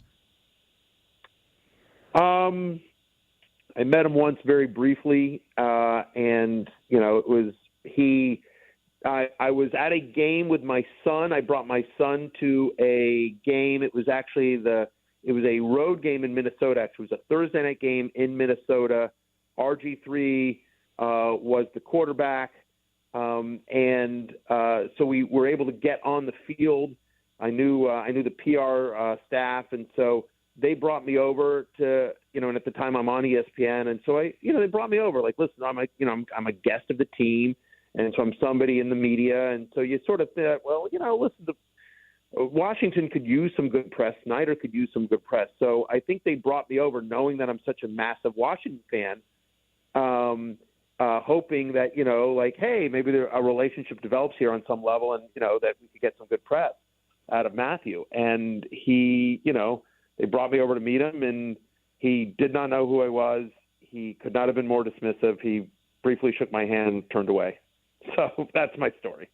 I was like, hi, I'm a lifelong fan, and this is my son, Connor, and, Mr. Snyder, this is my son, Connor, and, I'm, Matthew Berry from ESPN, and, lifelong fan. He's just like, oh, he shook my hand briefly. We took a picture, and that was it. That tracks. And they were like, huh? Yeah. Is it? Yeah. No, I mean, he wasn't rude. You know what I mean? Right. Like, he wasn't like, but it was just, I would have expected a little more, because before I didn't just randomly walk over. Like, the head of PR brought me over And, before we approached, he said, he went over to Snyder and said, like, I'm sure he said something like, hey, this is Matthew Berry from ESPN. He's here with his son. He's a lifetime fan, blah, blah, blah. He's a big fan. He's publicly supportive of us, blah, blah, blah. I'm sure he gave some sort of sell to him on me, and then they waved me over with my son. And, it was just like, hi. Shook my hand. Photographer appeared very quickly, took a quick photo, and then, he was off. So, just wasn't super warm, I guess is probably the best way to express it. And my thought is that I was surprised at that because, I would have thought even if he wasn't a fan of mine or even if he doesn't like ESPN or even doesn't like the media, I would have thought, he'd have faked it for 30 seconds. Does that make any sense? No, it makes total sense. And it very much tracks with a lot of the things I've heard about him along those lines where it's like he just can't be bothered. And it's not necessarily where it's like, you schmuck, I hate you. It's like, okay, cool. Like, I'm going to go be Dan Snyder over here. Whatever. Yeah, whatever. Can't be bothered is a great phrase to put it. Like, it was like a slight annoyance that he had to meet me. You know what I mean? Honestly, I've had worse reactions from people. So, that's, there's some days I'm thrilled if that's all anybody says to me. Sure, and I get that. I mean, like I've had that in my own personal life as well. Just as like if I'm out with my kids or something like that, or I'm just I'm in an airport and I'm late for a flight, and some fantasy football fan recognizes me and wants a photo or talk about a team or whatever, and I get that. And it's just like this is a bad time. So I've had those experiences in my own life on the opposite side, and so I appreciate that when you are a public figure and there are people that want pictures or whatever from you, right? And so, I'm sure Snyder is somebody who, as the owner of an NFL team, has a lot of demands on him, not just on his time, but just, can you get me tickets? Can you get this? Can you get that? Can you get me an autograph of so-and-so? Whatever. I'm sure there's just a zillion different, can you donate to this? Can you invest in that? Whatever. I'm sure there's a zillion demands on somebody of, his importance and wealth, time and energy, but I don't know. You're at the game on the field before you know what I mean? Like it was just a little bit like it shouldn't have been that hard. Matthew Berry is our guest. Of course, huge Washington football fan, fantasy football guru for NBC Sports. Does this, Matthew, change your relationship with the team at all? You've still been very public in supporting them and vocal about your fandom from your time at ESPN now to your time at NBC. But I'm sure there was always that little piece that's like, oh, God, but he owns them. Like, does this fundamentally or otherwise change your relationship with the team at all? I don't think it changes it. It just perhaps maybe opens some stuff up because I have been certainly not as critical as other people have been in the media, but I have been, I think I'm fairly public about my feelings, which is I am a diehard fan, always have been, always will be, will die a Commanders fan. I bleed the burgundy and gold, but I have, been, I've not been the biggest fan of Snyder, and I've been public about that. And I was never, I was very anti-Bruce Allen. So I think it makes I haven't been to a game in a long time. And the few times that I have gone to a Commanders game or a Washington game over the last few years, it's been at an away stadium. It hasn't been at FedEx Field because I didn't want to go through, I just didn't want to have to, I didn't want to put anyone on the team. And I'm friends with a lot of people that work for the team. And there's a bunch of great people that work for that franchise. But they also know Snyder's feelings about the media, and I didn't want to put any of my friends in an awkward position where they were like, oh, yeah, come to the game. Oh, but we got to hide you from Snyder or whatever. You know what I mean? Right. No, seriously. I get it. So I think this allows me to I don't think it changes my relationship in terms of a fan because I've always been a big fan, but it makes it easier. I will say this. It makes it easier to root for them in public, right? It makes it easier to be a fan. And for me, maybe this allows me to – it's always tough with my schedule in NBC, so it has to be like a Monday night or a Thursday night because Sundays I'm on TV, right? But it maybe allows me the potential to go see, a game or two in person during the season. And certainly – as I said, it allows me as a fan to – you no longer have to caveat it, right? Right. I'm a Commanders fan. But I hate Dan Snyder. Right. Right, exactly. You don't have to caveat it. You don't have to explain away, like, I know there's all these lawsuits and investigations and, right. All these awful things that happen to people that work at the team, right. And that have been involved with the team. And, I'm a fan of the team on the field. I'm not a fan of all the stuff that went, that happened around the team. So you don't have to caveat it anymore, I think, which is the positives. No doubt about it. Last thing for Matthew Berry on the way out here. And speaking of your job with NBC and you being on TV on Sundays, I tend to think that week one with new ownership in place and FedEx Field having the potential to be full of Commanders fans for the first time in a long time, that Sunday Night Football might very well be opening here. Do you think you got? I doubt you have inside information because they haven't made the schedule yet. There's no information to have. So I'm not trying to get private information out of you, but just purely as a fan, someone who's consumed the NFL and who, by the way, has worked in the business for a long time. You think FedEx Field's going to be hosting Sunday night? Will you be here week one?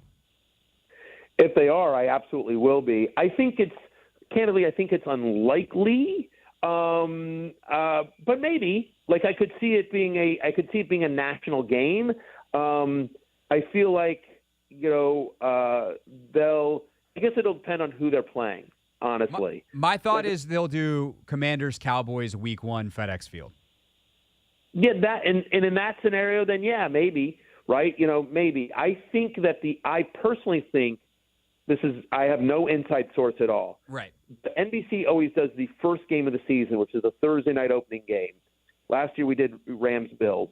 And so we'll do the Thursday night game, and then we'll do a Sunday night game. And so this year it was Bucs-Cowboys on Sunday night, and it was Rams-Bills on Thursday night. I think the Thursday night game will be Eagles-Chiefs, because that is a game that will happen on the schedule this year. They're scheduled to play each other, and so Super Bowl rematch, I could see that being the opening game of the season. And so that would be on NBC. That's my, I have no inside information, but that's my, but I haven't thought about whether Washington is candidly a sexy enough team for Sunday night prime time. NBC doesn't really have a say in it, right? It's the NFL kind of doles it out. NBC will say hey, we love all these games. And then Fox and CBS and ESPN and Amazon say, we'd love all these games. And then the NFL ultimately decides how they dole out all the games. So it'll be interesting to see. I will say that I do think that under new ownership, they will give Washington probably more primetime games than they would have gotten under Snyder. Yeah, I think that's probably a good call. The Al Michaels calling Dan out on Amazon probably wasn't the best thing that the league loved. So if they can hide that on CBS in a 1 o'clock window, that feels a lot better for them. Matthew Berry, you can watch him NBC Sports during the season. You got a show too, Peacock. What else can people find from you right now if they want to get any fantasy football content? Yeah, we just did Fantasy Football Happy Hour, which will be up on the NFL and NBC YouTube page and on Peacock as well. Wherever it also is available, wherever you get your podcasts. So just search Fantasy Football Happy Hour with Matthew Berry. And next week we'll do a draft preview show, and we'll also be reacting live to the draft Thursday and Friday night. So follow my socials and to get all the links there. You'll be again NFL and NBC YouTube channel. And I'm at Matthew Berry TMR on all forms of social media except the Fantasy Life app, where I'm merely Matthew Berry at Matthew Berry. So those are great places to check me out. Just merely Matthew Berry. Matthew, always great to talk, my friend. Thank you. You bet. Hail to the Commanders. Matthew Berry, everybody, with us from NBC Sports here on the Team 980. All right, when we get back here on the Hoffman Show, a question for you at 301-230-0980. Do you want the new stadium in your neighborhood? Whether you're a Loudoun County folk, whether you are PG County in Landover or somewhere close by, if you're a DC person and RFK is back on the table. And also, before you answer, really think about what the stadium being in your neighborhood means. We'll flush out that thought, then ask you, do you want the stadium in your backyard? 301-230-0980. We discuss next on the Hoffman Show on the Team 980. Always live on the free Odyssey app. DC has a new home for your favorite songs from...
It's the Hoffman Show on the Team 980, always live on the free Odyssey app as well, with a fairly simple question, but one that is worthy of poking around, and certainly one that once we poke it, prod it, flush it out a little bit, I think is worth asking you on the phones. 301-230-0980.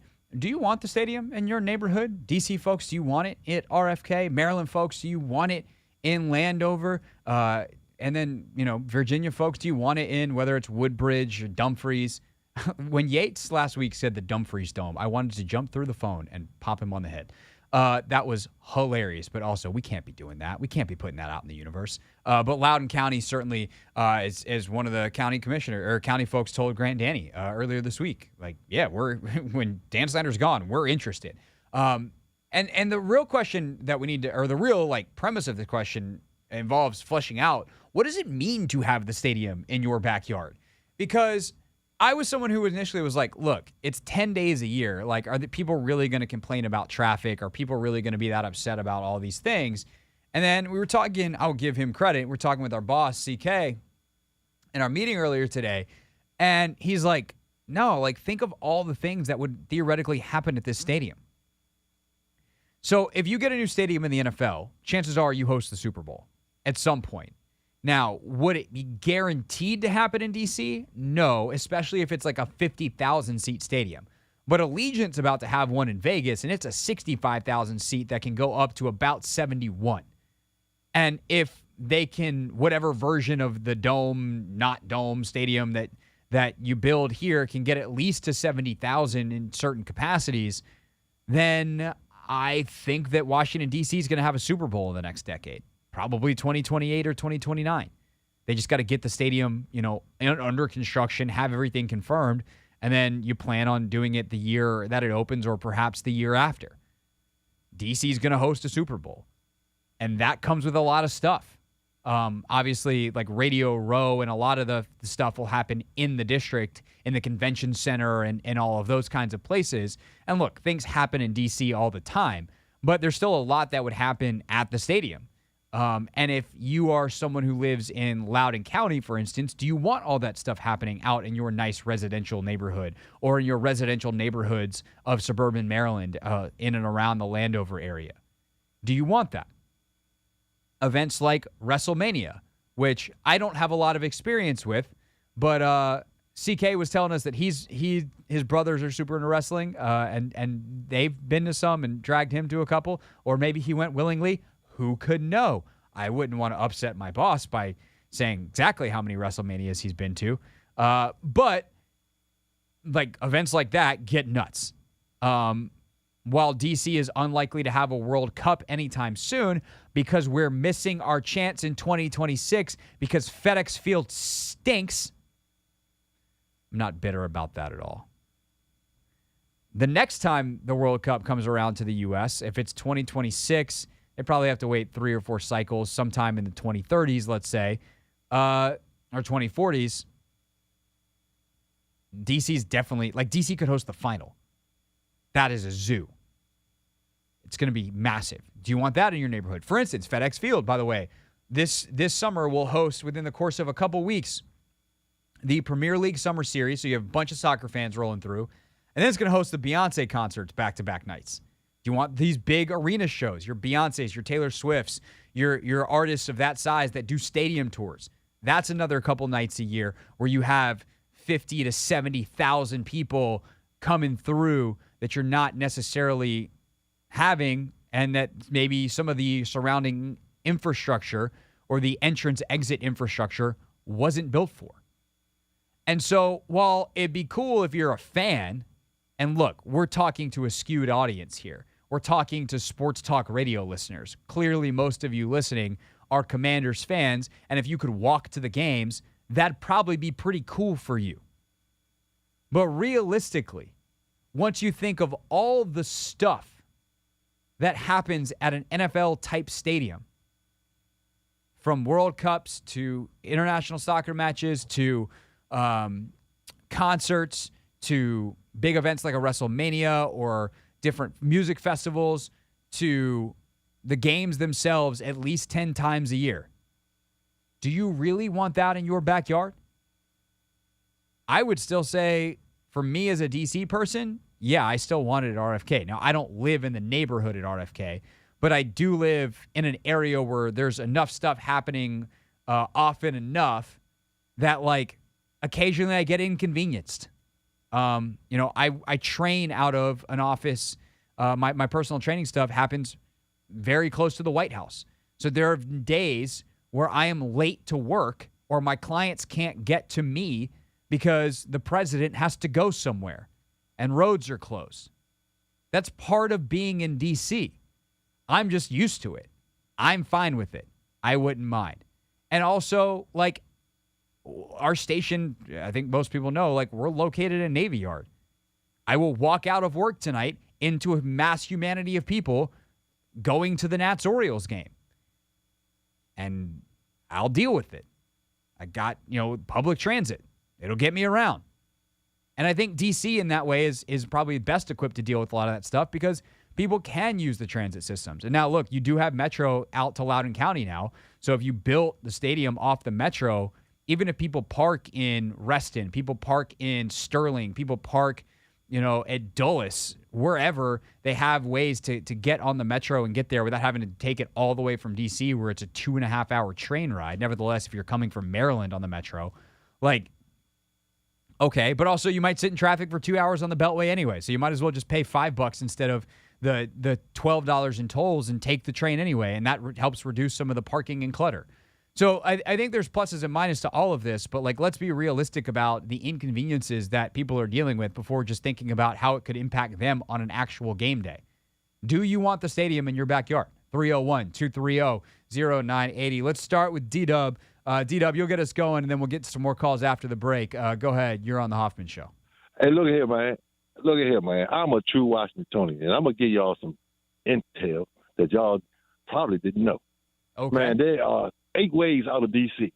at that stadium. We used to go there back in the day, and it was always filled up. And it takes 45 minutes for everybody to go home. Okay, that's where it should be. If that was Cook or Poland, they'd have built it themselves. Them boys got the money to build it. You see Southwest now? Southwest look like New York, all the skyrise. They could revamp that whole area, man. That's what will happen.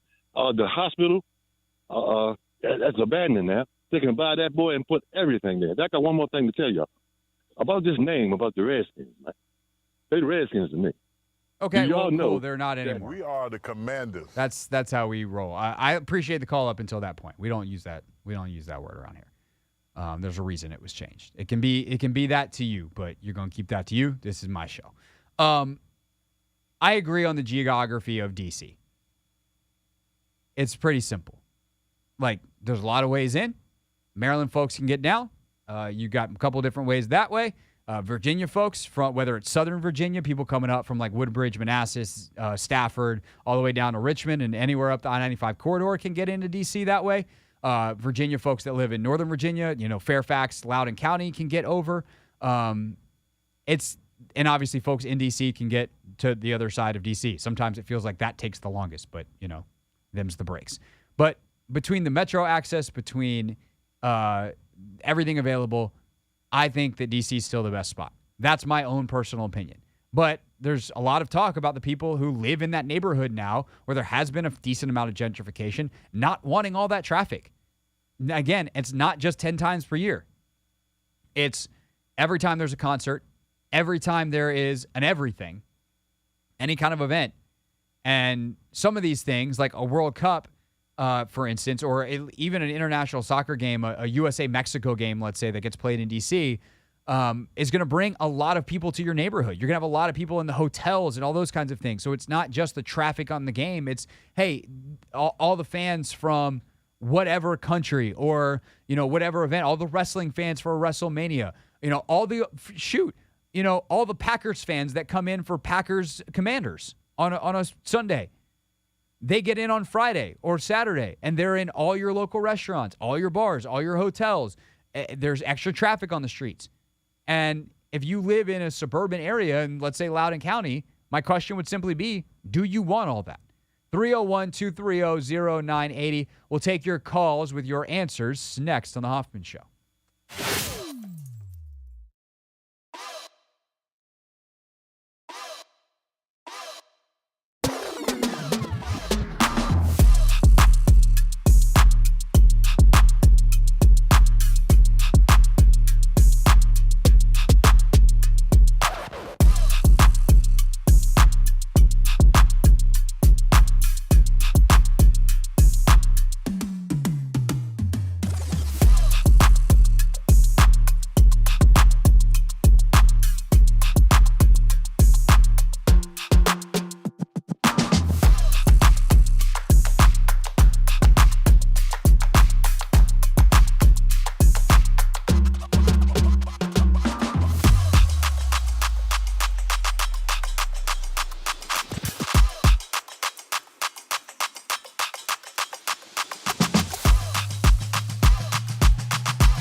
if they build it in Virginia, I'm out. And Anthony heard me say that on Travis' show, and I said it on Reese. I'm out. I can't deal with the Virginia deal at all. Period. Point blank. So build it in D.C. You got it there by the metro. What's the excuse? It's money for the city, events for the city. It is what it is. You people there can deal with that, and that's just the way I feel. Craig, you the man. Thank you for letting me talk. Absolutely. Yep. Appreciate it. Call anytime. I agree with that. Like, if you bought a house somewhere near RFK, did you really think that site wasn't going to be, like, ever going to be back in play? Maybe you're just like, Dan Snyder's never selling the team. They're never going to get it. And if you made that calculation, like, okay. But realistically, like, you bought a house near a stadium. And by the way, if you bought it anytime, and if you didn't buy it in the last 5 to 8 years, like, there was still stuff happening there not that long ago. Like, DC United would play there before Audi Field was built, obviously. There still, like, would be random games played there. Like, it's been an active site in the last 10 years. Now, the last, like, 5 years, it's been a dump, and obviously they are literally letting it fall apart and then will ultimately tear it down. But I just think it's, like, that site is the correct site. That's my personal opinion. I also think that logistically, like, if you are, like, how many people in Virginia don't own a car? Not many, because it's a suburban driving area where you drive everywhere. Like, I lived in Reston the first 5 years that I lived in D.C., first 7 years that I lived in the DMV. I had a car. My wife and I moved into the district, and within a year, we had downgraded to one car because we don't need two. We barely need one. I'll give you a hint. I need help figuring out how I'm going to get home today. One of the options is not car. I hate driving in the city because parking sucks and all of the other reasons that it sucks to drive in a city. You don't feel like you get anywhere. Sometimes it's a necessary evil. But if you think about that in terms of the commutability of your fans, is it easier for D.C. folks to get to Virginia or to Maryland, or for Maryland and Virginia folks to get to D.C.? I'm just saying it's easier for all the people in the M and the V to get into D.C. than it is the other way around. Just a thought. Let's go to Cliff. Cliff, thanks for calling. You're on the Team 980. Where do you live, and do you want the stadium either there or somewhere else? I live right across the Whitney Young Bridge on East Capitol Street, where the RFK Stadium site is. And, yeah, I would want it back because it's walk accessible, bike accessible, wheelchair accessible, car accessible, metro accessible. It's close distance. And like you said, it's easy to get into D.C. and out of D.C. as opposed to going to Maryland and VA trying to get out, especially if there's a lot of traffic. And it also brings an opportunity for a lot of people to get jobs that really want to work here in the city and cut down some of this crime. And I'll sit back and listen. Cliff, appreciate the call. I mean, yeah, no, definitely. Like, that building site is going to be a massive construction project. There will be a ton of jobs. And by the way, the things that will be built will likely not just be a stadium. So there will be more jobs available in the surrounding area as well, with shops and hotels and all those kinds of things. That is good for the community. It's good for everyone to have that happen. The accessibility part too, like, if they can really get people in and out of DC in an hour after a game, like, that would be incredible. I don't know how realistic that is at this point in time, but anyone that's been to FedEx and then sat in the Beltway, like, when I was a reporter, I had to stay an hour and a half to 2 hours after the game, and I still get caught in traffic on the Beltway going from Landover back to Reston where I lived at the time. It sucked. And good gracious, if it's in Loudoun County and you got the entire 50,000 people on 267 trying to get in and out of that place, that's going to be awful. And so, yeah, I'm Team RFK. That's not going to change, but I'm also curious, like, people either that live close to RFK that disagree with Cliff, that don't want it there, or if you're in Loudoun or in PG County, do you want it there or not? 301-230-0980. Let's go to John. John, thanks for calling. You're on the Hoffman Show. Yeah, Mr. Hoffman, I listen to your show when I get off work. And you do a very good job. Thank you. I grew up at 19th and Mass Northeast, Across the street was D.C. jail, and less than a block and a half away is RFK. So every concert that was there, from Grateful Dead to Jackson 5, everything as far as the community throughout the years was supported by the community. This idea that gentrification brought about some sort of dislike or not even wanting. How can gentrification do that when concerts haven't been down there since they bought the property? They don't know the experience of it. Someone is making a presumption that they would not, that the whole community would not embrace a boon to the economy, definitely something that would strengthen all aspects of the economy for district residents. Parking there would be no problem. Residential parking is prohibited on event days, so there's nothing to preclude that. The crime has been down or dropped down around that area significantly for the past 15 to 20 years. So somebody's blowing smoke when they say that the residents don't want a stadium built in that area to improve that facility. And I'll just listen from here. John, I actually grew up there. Yeah, I appreciate the call and the perspective. If you don't know the area and you didn't live there, then you can live in Reston, Tyson's, and say, well, I'm scared they're going to take my car. Well, catch the subway's even there, for goodness sake. So there are no excuses not to come to D.C.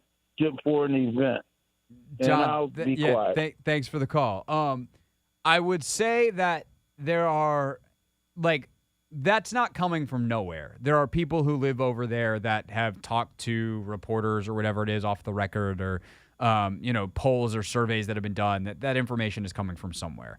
I think that there are more people who are affluent that have now lived in D.C. and have bought these houses and built up, and with an expectation of this is a nice, quiet part of town, without really ever thinking past that. That's kind of how gentrification works. It's good and new and shiny for me.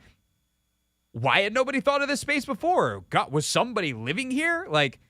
There's an ignorance about it that hopefully as DC continues to grow, newer, nicer things are nice, but are you taking care of the people who live in those spaces now? Are you just kicking them out and telling them to go find something else? That's where it becomes extremely problematic. I don't think we need to get into all of that now because I don't have time to get into anything now. We're up against the clock. But long story short, there are people that live there that are more affluent, that have more money, that thought they were buying peace, quiet, and privacy. And now all of a sudden, if you put a stadium in their backyard, they're going to be like, what the hell? And to those people, I would say get over it. That's kind of my thought, but, that's just me. Last one, Ray, I'm going to give you about 30, 45 seconds here because we're up against the clock, but I did want to squeak you in. You're on the Hoffman Show. I'm a D.C. resident, and I believe the stadium should come back. D.C. is a melting pot, and one reason why D.C. is a melting pot is because of the Washington football team, Redskins, or whatever you want to call them. I personally believe that you're going to lose even more of a fan place if you don't go back to name, but that's no here nor there. We believe that they should bring this back into D.C. The patrons and the residents of the city, especially along C Street, already are used to the traffic dealing with the Stadium Army being there. You have the DC Turkey Bowl being there. So it is what it is. And then the revenue that's going to come back to the city will be tenfold. So even the patrons and the residents of DC will gain a lot from this. All right, Ray, thanks for the call. I appreciate it. I do think that the idea that you could lose more fans is not going to happen. People are going to care most about how the team does on the field. Now, will they go to games? That's a different story. But the fan base is going to be determined on how they do. And the Niners are a great example of this. The Niners moved out of San Francisco down to Santa Clara. Getting to games there stinks. The 49ers are incredibly popular because they're good.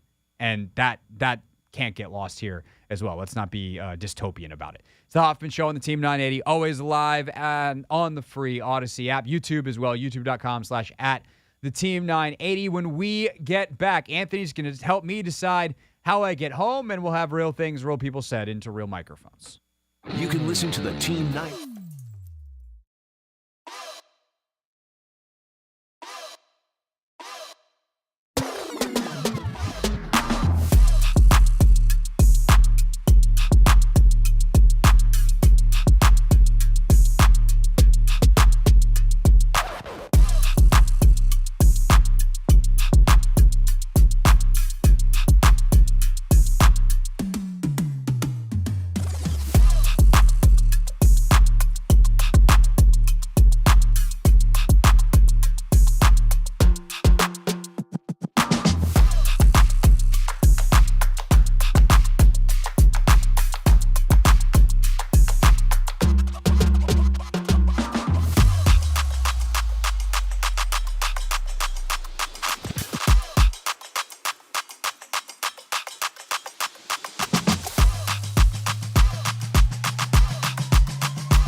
Oh, boy.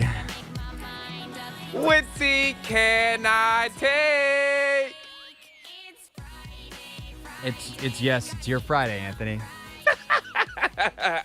Craig, the crazy thing is I forgot to play this last Friday. I couldn't believe it. But it was a bigger day. That's why. More important. Yeah, there was a lot of stuff going on. I'm happy for you, bro. You're heading out to the fight in Vegas. I hope you have a great time. We got Toby in the next couple of days. He's great. He actually did a great job last Thursday night at following us after the breaking news. So he's a good host, good producer. Excited to have him on the show. But he's probably not going to play Friday for us on Friday. I mean, I guess you could leave him a note. I might. Okay. I think I might. Okay. Okay. Do you think there's a strong chance he plays that song on Friday? I think there is now. All right. So, Ant, the other day on it's Tuesday. Yes. I decided that I was going to bike to work. I don't even know if you knew that I biked to work the other day. It was Tuesday. I decided I was going to come down here. I actually biked to the gym around the corner and then worked out and then parked my bike downstairs and locked it up, and presumably it's still down there because it was cold. And I knew it was nice out, but it was like 65 degrees and windy. and I dressed like it was 85 and sunny, and so I was freezing. And like wind is not exactly the best biking weather, so I was like, screw it, I'll just get on the metro, leave all my stuff here, and I'll ride home another night. So I need to. Where's my phone? I need to decide. Do I bike home today? It's currently 75 degrees, sunny. There's some wind, but it's not too bad. Or tomorrow, it's going to be mad nice. Like, it's going to be in the 80s tomorrow. Like, still be 86 degrees tomorrow. Do I bike home tomorrow is basically the question. Bike home today, bike home tomorrow. I'm kind of in a mood to do it today, I think. If you're in the mood to do it today, I think you do it today. Yeah. I mean, I could still bike here tomorrow and then bike home. I think it's still on the table. Yeah, I think you should just do both, to be honest. If it's going to be nice outside, why not? I'm about sustainability. Yep. Or something. I'm also about fresh air. That's really what I'm about. Give me that fresh air life. All right, I think I'm going to bike home today. I think that's the plan. I appreciate your help. Anytime. Except for tomorrow or Friday, because you won't be here. You make a great point. I hit the button. The magic didn't happen. There we go. Real things. We're not going to be sucked this year. Real people. 5 and 11. Not very good. Set into real microphones. You know, the culture is actually damn good. Question. Do we get to keep the Bruce Allen quote once Dan sells? Yes. Okay. That is a timeless moment in sports history. A timeless moment in time. Yes. All right. You have this, the label here is Strong, S-K-R-O-N-G, possibility D-Hop ends up in Baltimore. Strong? Yes. Adam Pac-Man Jones was on the Pat McAfee show. Oh. And that was the word he used to describe the possibility of D-Hop landing in Baltimore. Our sources have said that there's a chance D-Hop still ends up in Baltimore, right? Yeah, that's what our sources said. It's a strong possibility. Oh, strong. Really? Yeah. Strong possibility. Strong possibility. Hold on, now that's breaking. That's an update. I'm sorry, go ahead, AJ. That's breaking news. Strong possibility? Whoa. Is this strong possibility mean that Lamar is probably going to be there, Pat? I can't speak on. I'm just my source says it's a strong possibility. Okay, so when this is reported, it'll certainly have to be reported from Marshall because the word that was used as the possibility to describe her is, I don't know if it's coming out in any other program. No, it's not. I remember my first introduction to Strong was when I was at Middle Tennessee State. We had what was called the Sunshine Secondary. All kids from South Florida. And my guy, Rod Isaac, big proponent of Strong. He's like, nah, bro, it's Strong. S-K-R-O-N-G, Strong. When I was a kid, that's how I used to pronounce the word strong, actually. I used to pronounce strong like that, and I used to also pronounce street like screet. And I don't know why, to be honest. I used to hear it around the neighborhood. For some reason, we just didn't want to, use the STR pronunciation. It was more so SKR. I don't know. So, yeah. I don't know. That's... I hope that... Could you imagine ESPN's bottom line? Pat McAfee show. Strong possibility Hopkins ends up in Baltimore. By the way, if he does... After signing OBJ, whew, that'd be kind of... Lamar's going to be like, yeah, so where's that franchise tag? Yep. How much I get? Yep. You guys are going to give me $200 million guaranteed? Yep. Yeah, dotted line. Sign. And no more excuses for Lamar, because that's my main excuse. He doesn't have weapons. And he got weapons. At least for Anthony. All right, BetMGM tonight is next. I'll see y'all tomorrow. Anthony, have a great time in Vegas, sir. It's the Hoffman Show on the Team 980 and always live on the free Odyssey app. The Kevin Sheehan Show.